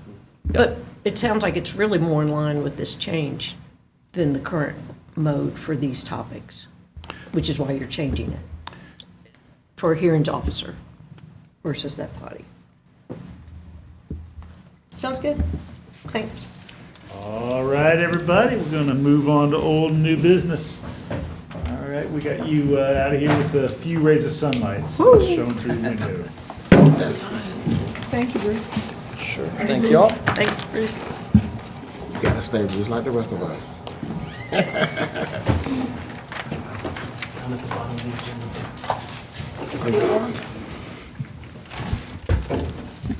right, so we're going to proceed with public input on old and new business. We had a couple items removed from the consent agenda, so 4 and 8. So if any member of the public is interested in speaking to 4, 8, or 18 through 28. 4, 8, or 18 through 28. Now is that time. 4, 8, or 18 through 28. Good evening. Good evening. I'm Buck Bacon with W&A Engineering, and I'm here to speak on behalf of agenda item number 18. First, I want to thank Mayor and Commission for granting the extension last month to allow W&A to perform the additional traffic studies. W&A has completed the traffic impact analysis, and we have filed copies of that analysis with ACC's traffic engineer, the Department of Public Works, and the Planning Department. We've also reviewed the TIA with members of the Cedar Creek Civic Association and provided copies to members of this commission. The traffic study included a collection of traffic data, traffic speeds, crash data, and we analyzed that information consistent with procedures published by the Institute for Traffic Engineers, the Manual for Uniform Traffic Control Devices, and the Georgia Department of Transportation recommendations. Based on the collected data and analysis, the intersection of Gaines School Road, Ponderosa Drive, and Woody Lane does not meet the established warrants to install a traffic signal at this location. This was one of the primary concerns expressed by citizens. The speed study that we performed did determine that the 85th percentile speed along the corridor is just over 35 miles per hour. The corridor is posted at 35 miles an hour. So in general, traffic is following the posted speed limit. Regarding impacts to the existing downstream public storm drain pipes and swells that were expressed by members of the community, we have acquired the necessary easements to address those existing drainage problems downstream of the site. At the last meeting, there was a little bit of conversation about the verge, that's the green space between the sidewalk and the edge of pavement on Gaines School Road. Wanted to make sure I communicated that that will be a minimum of 5 feet with the additional 10-foot multi-use trail that we promised the community members. Ultimately, we think this project is walkable. It has generous street trees and green spaces. It improves the existing substandard infrastructure downstream of the site, and we think it's of an appropriate scale along this corridor. And we appreciate your engagement and interest in the project, and we're available for any questions that you may have. Thank you. Thank you, Mr. Bacon. Again, any other public input on old or new business? Those are items 4, 8, and 18 through 28. Good evening. Brett Nave, 200 Plum Alley. Also speaking to number 18, I just wanted to touch on a couple of the high notes of this project, and specifically the potential contribution to missing middle. I think, we've been talking about that for quite a while here in Athens, and I think that, with respect to walkability and location, proximity to so many amenities, we've got within a mile, it's like Hillsman and Cedar Shoals, 3 major grocery stores, 22 and 25 bus lines, of course 25 is a weekend, but it's just a really great spot. Restaurants right there, dentist, pharmacy, veterinarian. It's kind of a wonderful little vibrant piece of town. And to be able to bring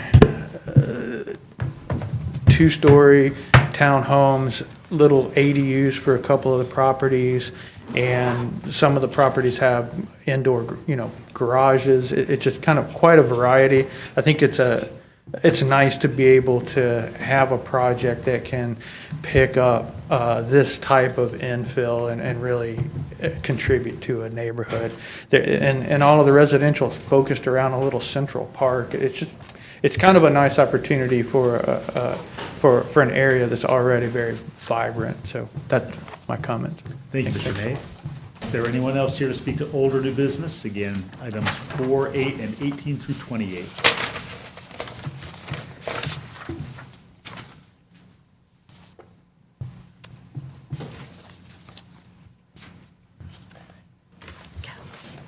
Good evening. Good evening, how you doing? I'm speaking on item number 26 about the Land Bank Authority. I support that only if it was possible that we can be assured about this government office that the homes that they speak about are low-income home should range around the price of $700 and below. If we can guarantee that the land trust will be able to support us as a family in Clark County with homes of that amount, $700 and low. Thank you. Thank you. And just for the record, I need to make sure I get your name. Oh, I'm sorry, Benny Coleman. Thank you, Mr. Coleman. All right, thank you. Appreciate it. Is there anyone else here to speak to old or new business tonight? All right. Thanks, everyone. We're going to go ahead and start with item 4.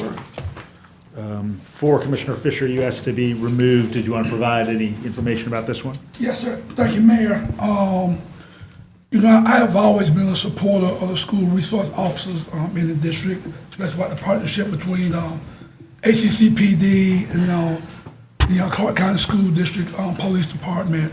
But I always was curious why we had to contribute $110,000 for them to hire our officers to come and work in the schools. And actually, before I left, I gave them a plan how they can ramp up their particular police department. And again, not sure what that plan is. But I did learn today that the school district has decided to fund that program without us having to put the $110,000 coming in. Now, I'm going to say that with a caveat. They have to vote on this at their next voting meeting. But I have been told that it's the recommendation of the superintendent to fund this program totally. So I want to let my colleagues know that and share the information with them. Thanks, Can you- Commissioner. Commissioner Wright?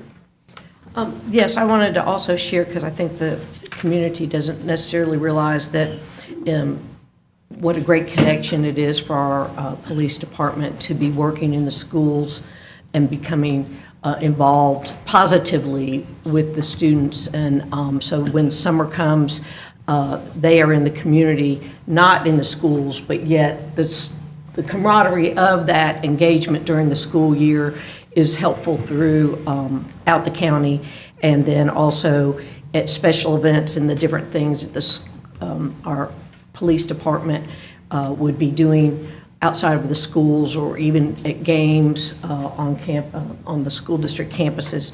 It's a really positive thing. I know that my son, anyway, and when I was on the school board, it was also a positive thing, and the school district has their own police department, but having officers who are in the community at large and then also are based during the school hours in the schools is positive, or I've seen it as.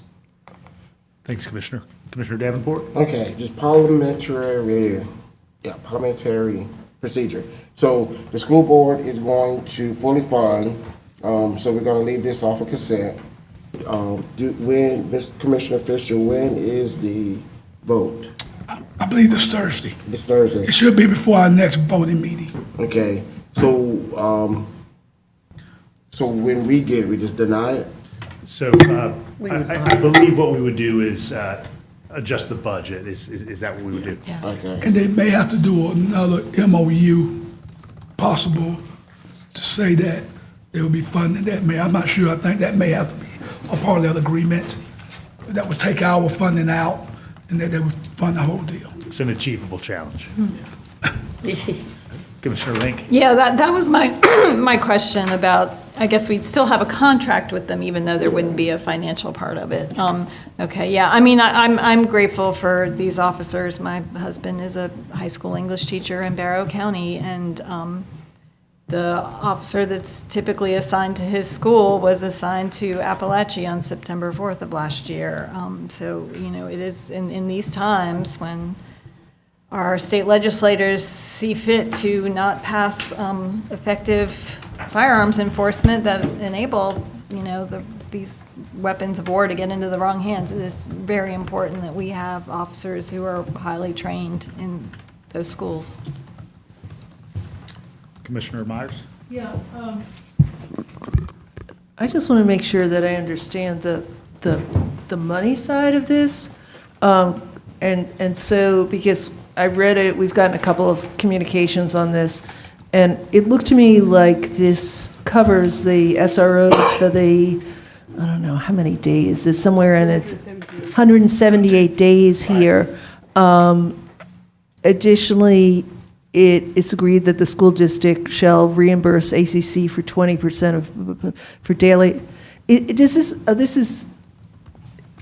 Who's paying for them when they're not at the schools, when they're still working for the government? Is that other money, or is that what that 100,000 is for? That's what I was not confused. Yeah, and I think the agenda report said that too, that when they're not in the schools, the summer and then other holidays, that's the $110,000 from the general fund that pays the officers when they're not in the schools. So when they're working for us, we pay them. So Under the current agreement. Under the current agreement. So we're not paying for them right now when they're in the schools. So is the Clark County School District now going to pay for them when they're working for us? So that's only, I think my understanding is, Commissioner Myers, is they will only be, they'll cover the $110,000, which would include when them working at the school, per se. Now, some of that probably will cover some overtime, because, you know, these officers do work extra curricular activities, football games, basketball games, and other events, so. Yeah, all I'm just asking then, because we're not, is you to, you know, maybe to clarify for me, for us, if that 100,000 is paying for when they're working for us versus not in the schools, because that's what was not clear. So we'll let them give us that response again. Thank you. Yeah, and I think facts and issue 7 at the end says Athens Clark County PD budget covers the expenses for the period the SROs are not in the schools. That's the 100 at the end of, it That's- talks about how it's divided up. Facts and issues 7. Facts and Issue 7. So following the school board meeting on Thursday, can we get some additional Sure. information Yeah. from staff? Perfect. All right. All right, moving on to 8. Well, I have Go ahead. I have several questions for this police department, so. For, The police department, I've looked at this and I jotted down some notes that I would like the answers to. Okay, so there are 6 police officers, and they describe them as veteran police officers that are assigned to work in the 6 schools, the 2 high schools, 4 middle schools. And they work 178 days out of a possible 260 work days if they didn't take vacation. That's 68% of the year, right? So in their contract, in this contract, I looked at the year before, the 2024, and the 2023. And this agenda item does not present with up-to-date numbers, and I say that because 350,000 was the same as last year, and before that, it was 345,000. And what I'm getting to is, there's a line that says, let me just find it.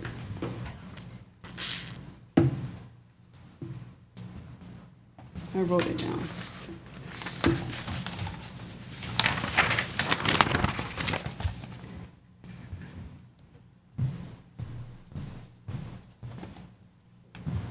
Salaries,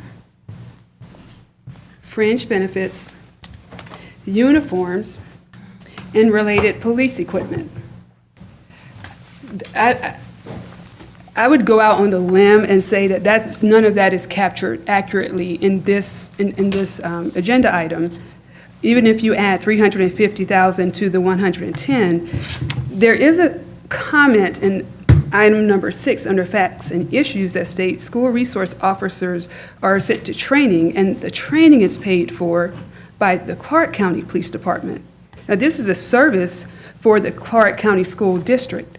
My question is, why are the Athens Clark County Unified Government, the police department, paying for the training that the school needs in order for those individuals to go in there? And it's only used in the school, so it's a service specific to them. So when you look at the 350,000, it's not changed in 3 years. When we look at veteran employees, that was their description. I know 1 or 2 SROs that have been in their respective school for double-digit years. This 350,000, even plus the 110, does not cover the salary.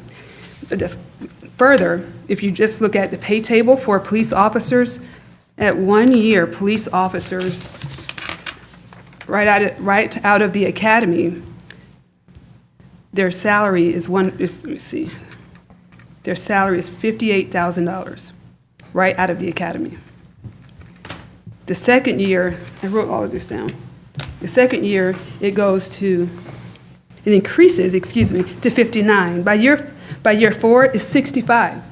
So I think this entire agenda item needs to be rewritten with correct numbers, and our obligation needs to be clearly spelled out. I would like to see clear and updated numbers because it's misleading. I'm not saying it's on purpose, I'm just saying it's slightly lazy. And I also have a question about oversight. There's a 20% amount that the school district will cover for the sergeant that provides oversight to the SROs in the 6 schools. My question for the police department, in addition to the others, are how often is this sergeant visiting the schools and monitoring the 6 officers, if they do that at all? The second question is, what criteria are the officers, the SROs, specifically working 178 days, 70% of the year, in a school? How are their evaluations? How are they evaluated? We've gotten a lot of emails that have been sent to us, but not directly for commissioners, but we're kind of copied on those. But we see that right now, the entire government is completing evaluations for employees. My question would be, how does one provide a fair and objective evaluation for another employee that they don't see? And I'm not saying there's nothing in place, I just don't know what it is. It's not in here. And let me see if I have anything else.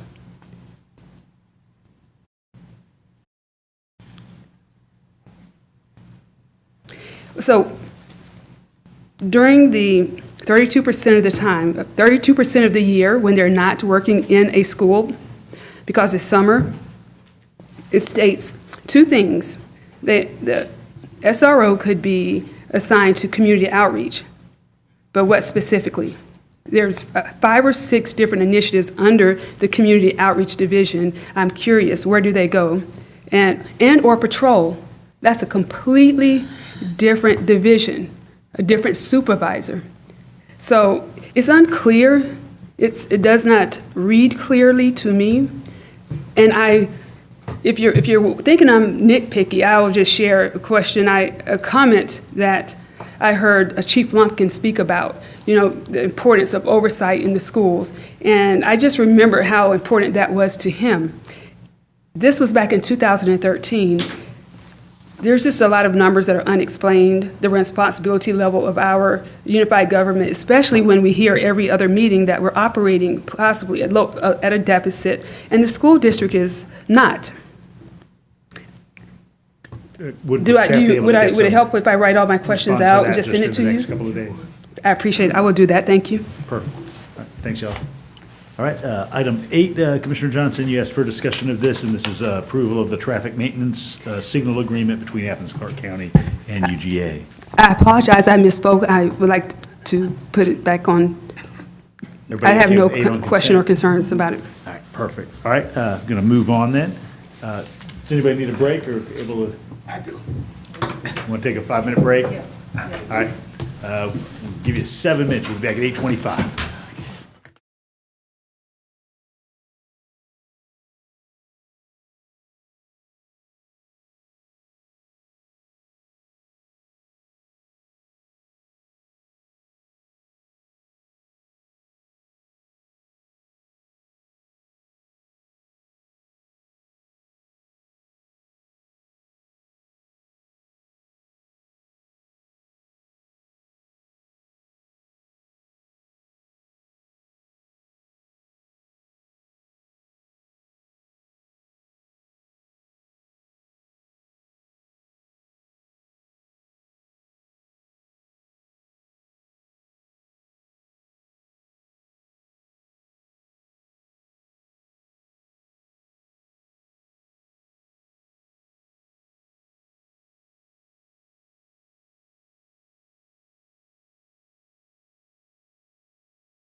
Back, everyone. Good to have you here with us. Item 18 of old business, of course, was held over from last month, and that's the proposed project at 450 and 460 Gaines School Road. Any additional input on this? Got a little bit more information about traffic.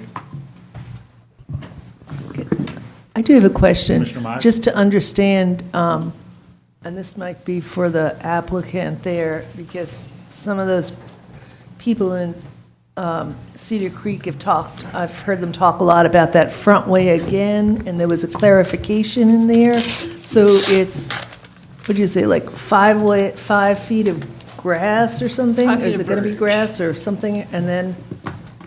Then 10 feet. Between the curb Yeah, and the what multi-use is, path. what's the spacing? Yeah, so the current plan shows about 7 feet with a 5-foot sidewalk. The members of the community asked if we could add a 10-foot multi-use trail. Right. So we're going to incorporate that onto the site plan. That will leave us with about 5 feet between the backup curb and the face of the sidewalk when we add that 10-foot trail. And what will be in that little area, that just Just grass. grass, okay? Will be. And so street maybe trees would 5 be feet, behind it. Yeah. And then there would be the, Yeah, 5 feet of grass. yeah, 10 feet of concrete multi-use trail. yeah. And then street trees and yards. So that's 15 feet, and then how far back is the building then? The building sits between 20 and 25 feet. Okay. So we have the townhome units and we have the commercial. Right, but in the commercial up front on Gaines School, that'd be about 20 or About 25 feet? 25 feet, that's correct. Okay, thank you. Yep. Commissioner Link?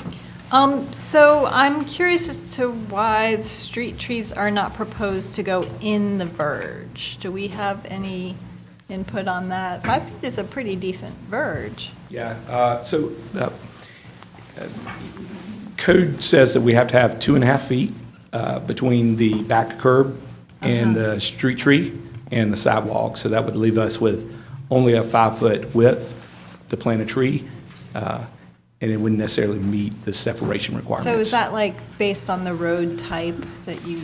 It's a standard separation for street then- trees against buildings, sidewalks, et cetera. The other advantage of having the street tree behind the sidewalk is that it has more open area, soil area, so it's going to grow to be a larger tree.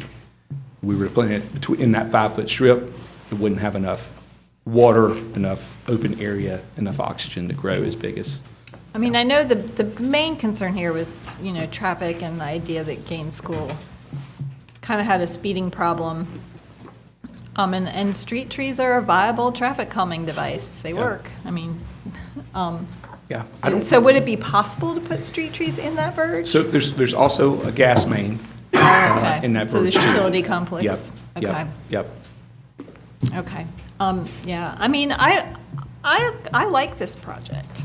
I do. I mean, I appreciate the diverse scale of the buildings and the fact that they have these little ADUs that are fronting the neighborhood that kind of keep the scale down. I mean, I think little, small-scale developments, pockets of density like this are a good idea, especially when they're in a location that makes them accessible to amenities, shopping, things like that. I do have concerns about the traffic on Gaines School Road, but that's kind of a us problem more than anything else.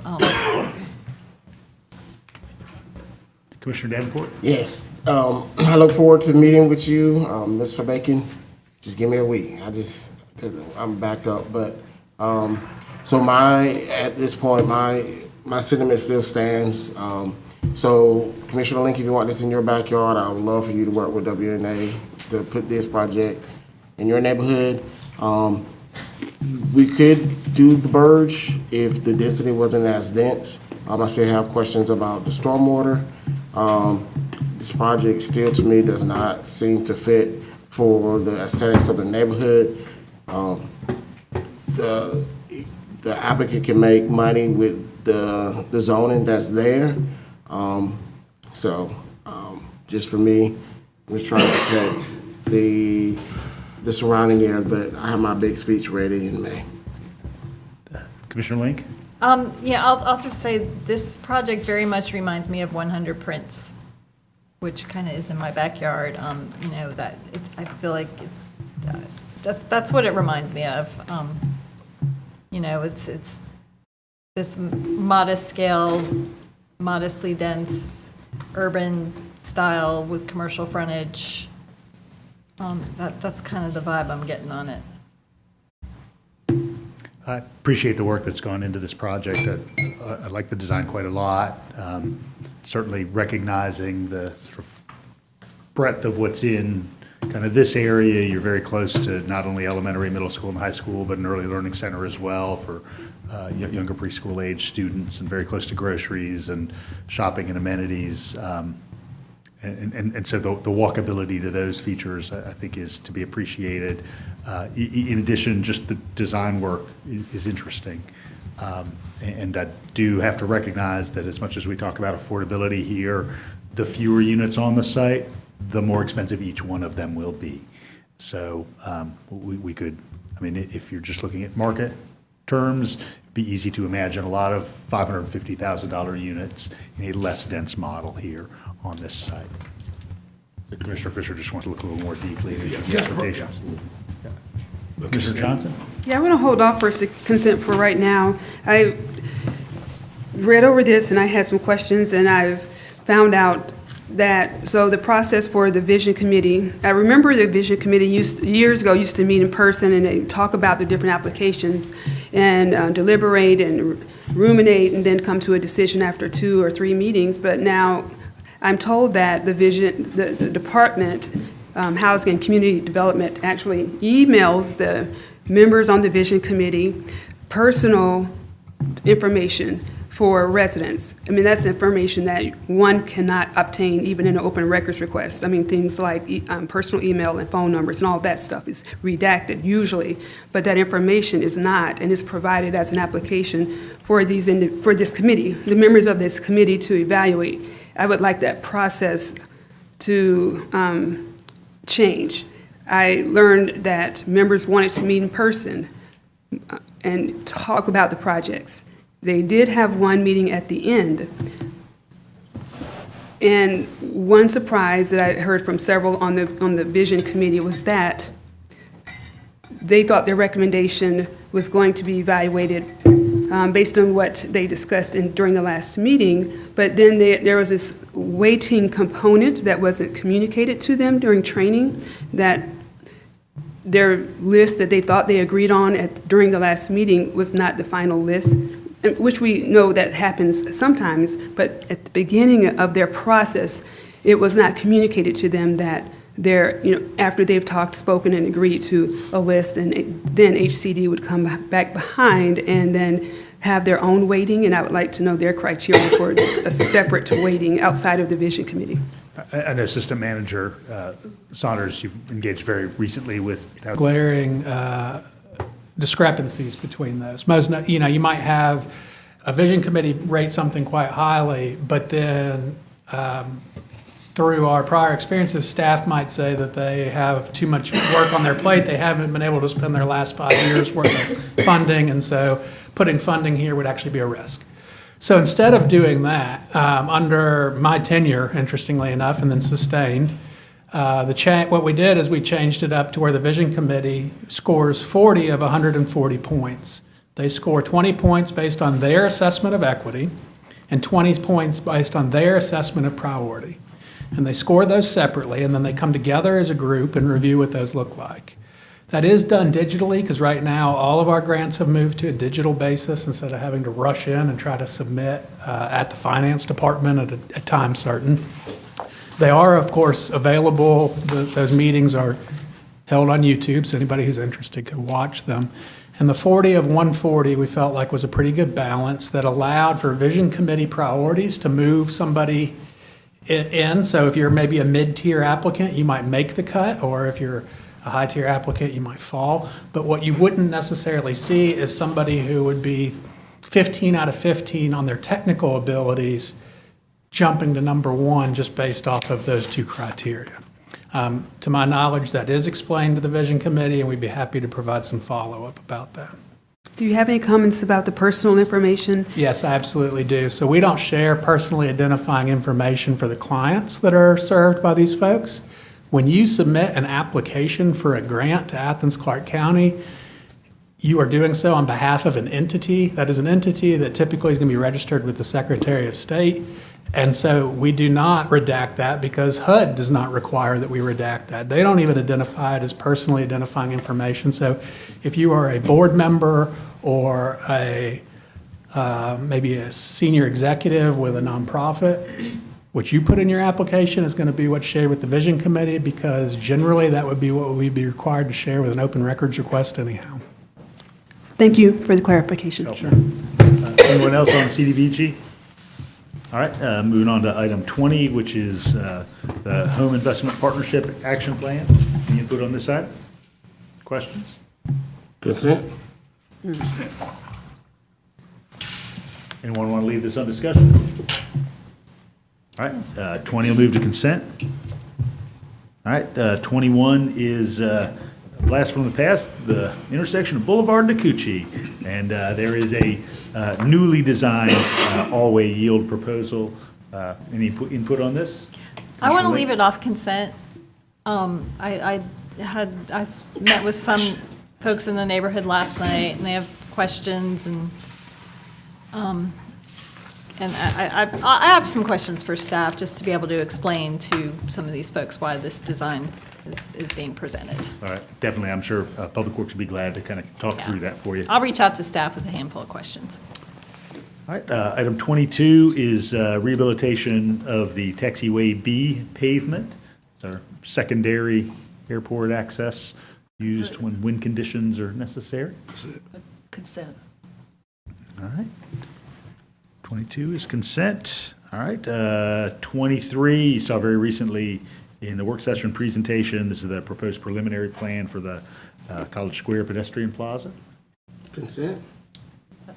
I think we should leave it off. I think we need to leave some public input on this. All right, we'll Pretty leave that off public consent. project. All right, 24 is disposal of a very small segment of unused or unusable property that ACC owns adjacent to 551 Athens Avenue, an existing residence. Consent. I do have one question. Did you want to go over this just in concept, Assistant Manager Sanders? Yeah, what is this? I think it needs to stay off consent anyway, because the documents that are not yet in the packet that will be coming forward. Okay. I must have been reading, he must have been reading my mind. I was trying to figure it out. And I saw some of the items. I guess my question was, if we don't get rid of those items, what happens to them?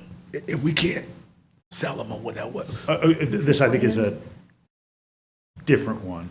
This is than not you're the, thinking. This is the small, It's a little postage stamp of property that it was a piece of an old right-of-way that. Oh, I'm sorry. The rest of It's okay. it was quitclaim years ago, and this one was not. I'm sorry. I was thinking about disposables. Okay, I'm sorry. My bad. Sorry, Who are we selling it to? to the adjacent The adjacent homeowner. property Oh, owner. okay. It will become more of Their their backyard. Okay. All right, 25 is a request to consider affordable housing through the congressionally directed spending process, if that survives the federal budget process. Commissioner Link? Yeah, that's my big concern. So yeah, this is not a guaranteed funding program at this point, or? It would not be until there's a federal budget. Okay, and so this is basically just a request for this funding. Yes. And the purpose, it would be to continue some of the home rehabilitation programs that we've helped fund through some of our nonprofit partners, is that correct? Yeah. Okay, great. So it wouldn't include like your public housing authority? I don't think so, but let us look into it and we'll follow up. Thank you. I'm happy to see this on consent. Me too. But we'll get some additional information, just to make sure everybody knows kind of what the range of activities might be. Staff reported back, it would not include public housing. Okay, Yeah. so just like your historic preservation, Single family. owner occupied, okay. But they have to meet a certain income criteria, though, right? The Correct. Linden Town program and land trust programs, yeah. down in number 8, facts and issues. We'll put that on consent. Yes. All right. 25 will go to consent. All right, 26 is the GOC report regarding the Land Bank Authority. This has been evolving for quite some time. I really appreciate GOC members taking a look at this. I think this is a tool that will just increase our opportunity to have particularly some neighborhood lots that otherwise would go unused that could be part of our affordable housing stock. I don't know, as Chair, do you want to talk about this a little bit? Yeah, so this is, so we had a, excuse me, so we've had a LBA, but it's just default right now, so this is just reestablishes it, and it just creates a committee to look at the parameters, and yes, we're mainly focused on affordable housing for the little bit of properties that we do have, and so, but this just creates the establishment, just reestablishment of the LBA, and they'll come back to us again for a work plan and budget and all that stuff. So hopefully we can put this on consent. Commissioner Myers? Yeah, I'm just looking at here, and this is in number 2, and then the establishment of that, including a 2-year work plan for the, would this include dealing with that $5 million in the affordable housing, or that's different? Strike fund. Would there be any overlap between these two? Yes, albeit limited. So in our review and with the assistance of the attorney's office, we established that the Land Bank Authority would not be the best conduit, or in fact even a legal conduit, to do some of the lending mechanisms that exist within the strike funds that y'all have set aside. However, it could be the will of this body as they get established and if they made a request. So for example, if they wanted to do some acquisitions, strategic acquisitions, you all might use an affordable housing trust fund or direct grants to help support those activities. So they will be a conduit, but not the sole facilitator or Okay, so then in our discussion about wanting to have some more upfront and, discussion about affordable housing and spending it, we don't have to wait for this Land Bank Authority. We're going to, I heard you saying before that there may be something coming up where we learn something on that sooner. HCD staff and the attorney's office have been doing quite a bit of work to connect with other trust funds, affordable housing trust funds that are established in Georgia, to figure out how we might mirror off of that as the best avenue to move those funds forward. So that work is underway right now. The trust fund being different than a Land Bank Authority? Correct. Okay. Question? Yeah. It was my understanding the Land Bank Authority was specifically purposed for abandoned, vacant, or blighted areas. So I guess what I want to know is the areas that we have, the property that Athens Park County owns, are they in blighted areas? Are they vacant? Are they abandoned? Because that's, according to the Georgia State Land Bank Authority, that's what the criteria it has to be. It fits that definition. I can speak to that. Okay. I do think you're exactly right. That's the purpose of the Land Bank Authority. We wrote a memo to the Mayor and Commission in which we said that as far as an avenue for affordable housing, it could be used in those type of areas, but its use was actually might be limited here. And in fact, someone from the city of Augusta came and spoke to the committee and indicated as much. That really the Land Bank Authority wasn't going to be as beneficial a tool as it is in Augusta, because we don't have as much blighted property, which is a good thing and a bad thing. Yeah. You're right, though, Commissioner. That is Thank exactly you. right. Okay. Any other questions on that? All right. 27 kind of moves forward with the next iteration of the Mobile Medical Services Facility Project, which is a SPLOST project. And this was always designed as a project in which the government would purchase and own a structure that somebody else would operate.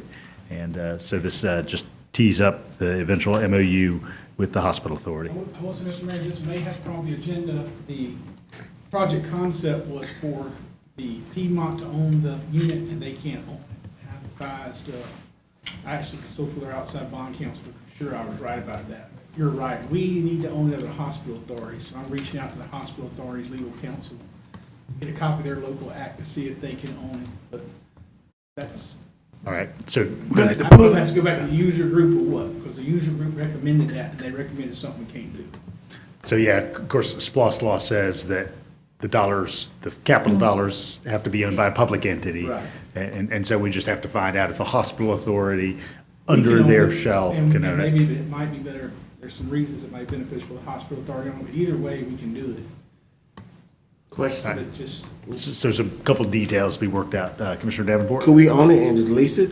we can. Okay.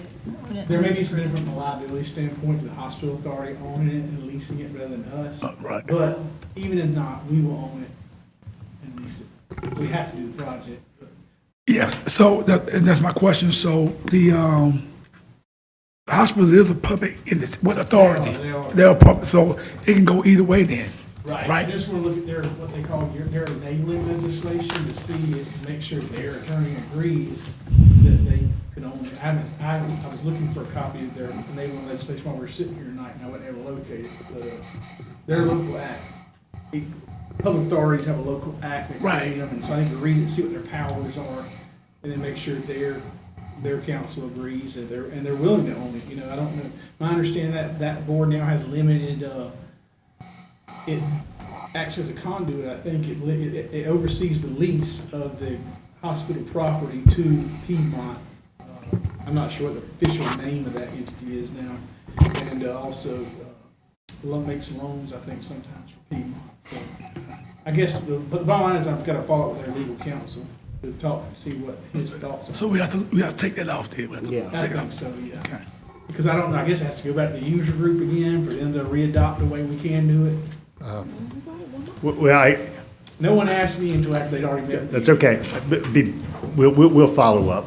But I think we all know conceptually what we're talking about. And so if we could do it without going back to the user group, that'd be lovely.